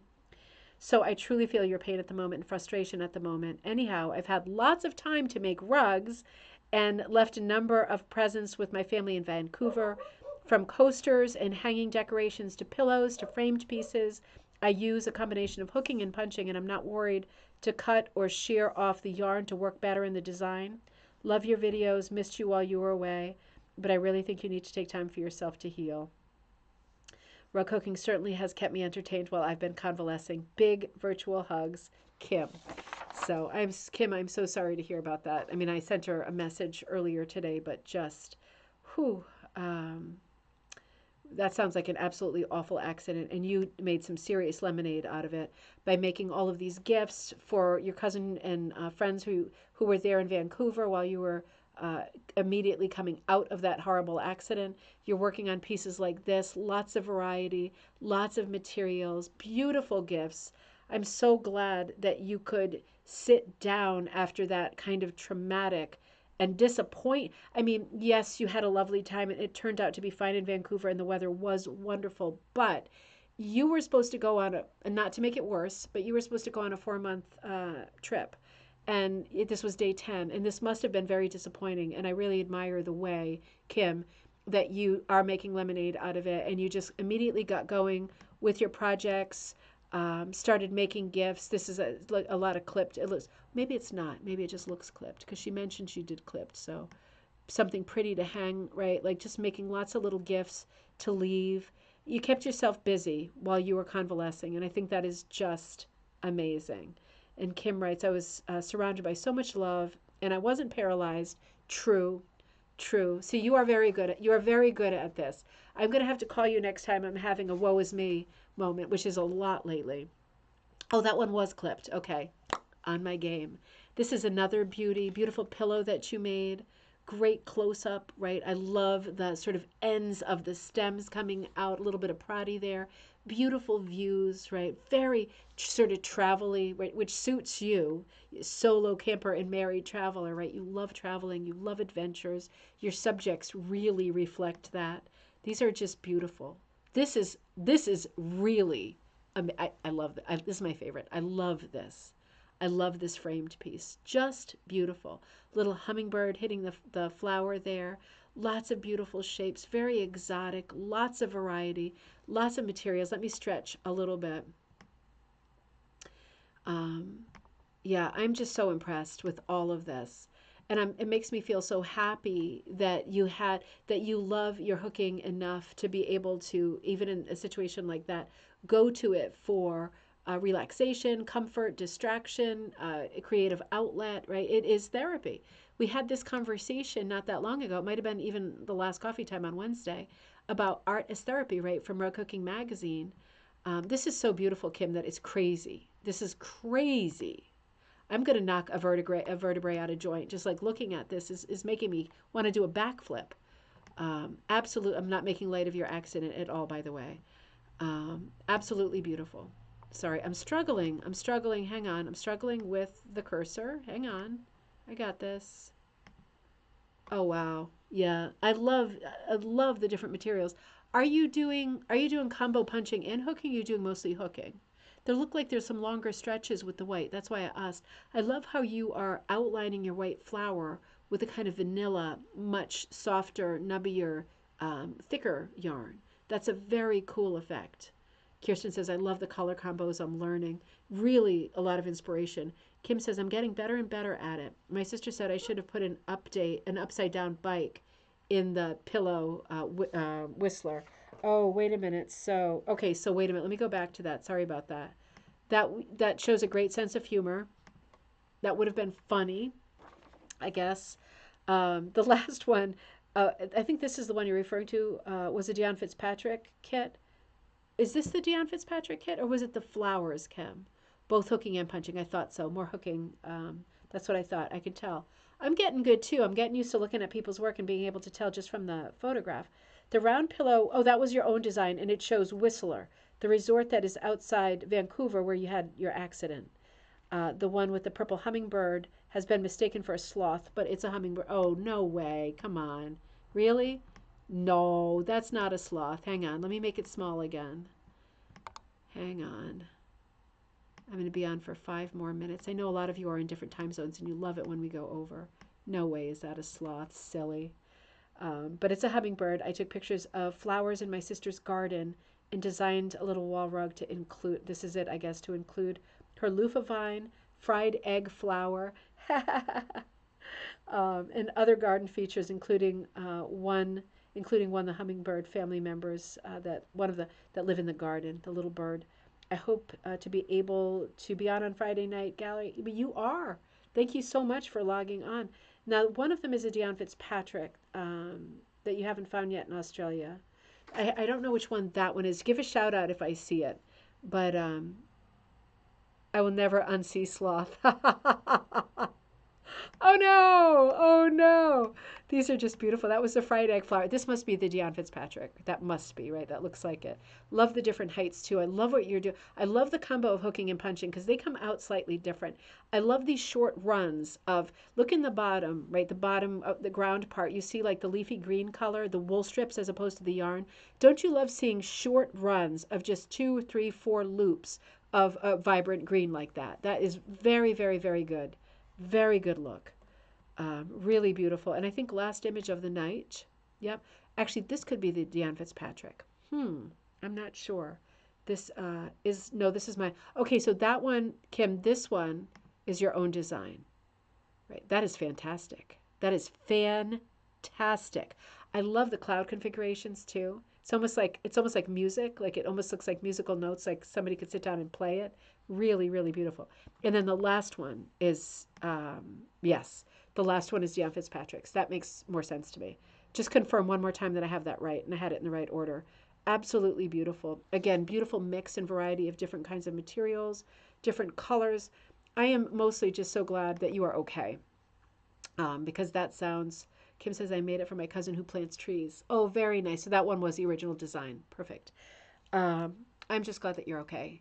Yeah, accidents are not good, right? And I know what you mean. Like you're ahead of schedule for your recovery, but when you are an active person, as I know that you are, even if you are ahead of the curve with getting better, it still feels slow and it can be frustrating. And I'm so glad that you're doing this and using your time to do something creative, and you have a super positive attitude. I can tell you, if it were me, the smallest thing happens, I stub my toe, man, that's it for the day, right? Everybody, I make everybody around me miserable.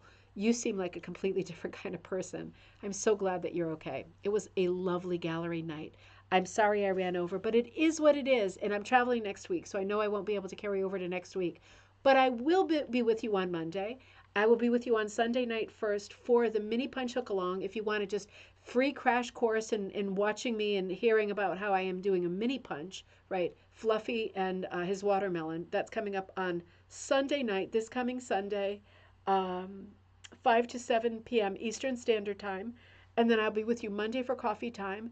And then I will be with you again on Wednesday for the Design Like Henri Rousseau class. Make sure that you are signed up for that. It's going to be a wonderful class. I will not disappoint you. It is fantastic, and there are a ton of exercises that you are going to kill. So, in a good way, in a good way. So, are you doing a show on Monday, even though it's Labor Day? Yeah, I will do a show on Monday, even though it's Labor Day. Yeah, why not, right? Why not? So Judy says, thanks for the inspiration. Everybody, absolutely. Thanks for being here, even though you're hurting. Thanks, Kim. I'm definitely ready to go home. I'm ready to do some more aspirin and do my bean thing on my shoulder. And man, I'm going to be out like a light. I will see you all hopefully on Sunday, Monday, Wednesday. Lots of dates coming up soon. Have a great tomorrow, everybody. And I will see you on Sunday night.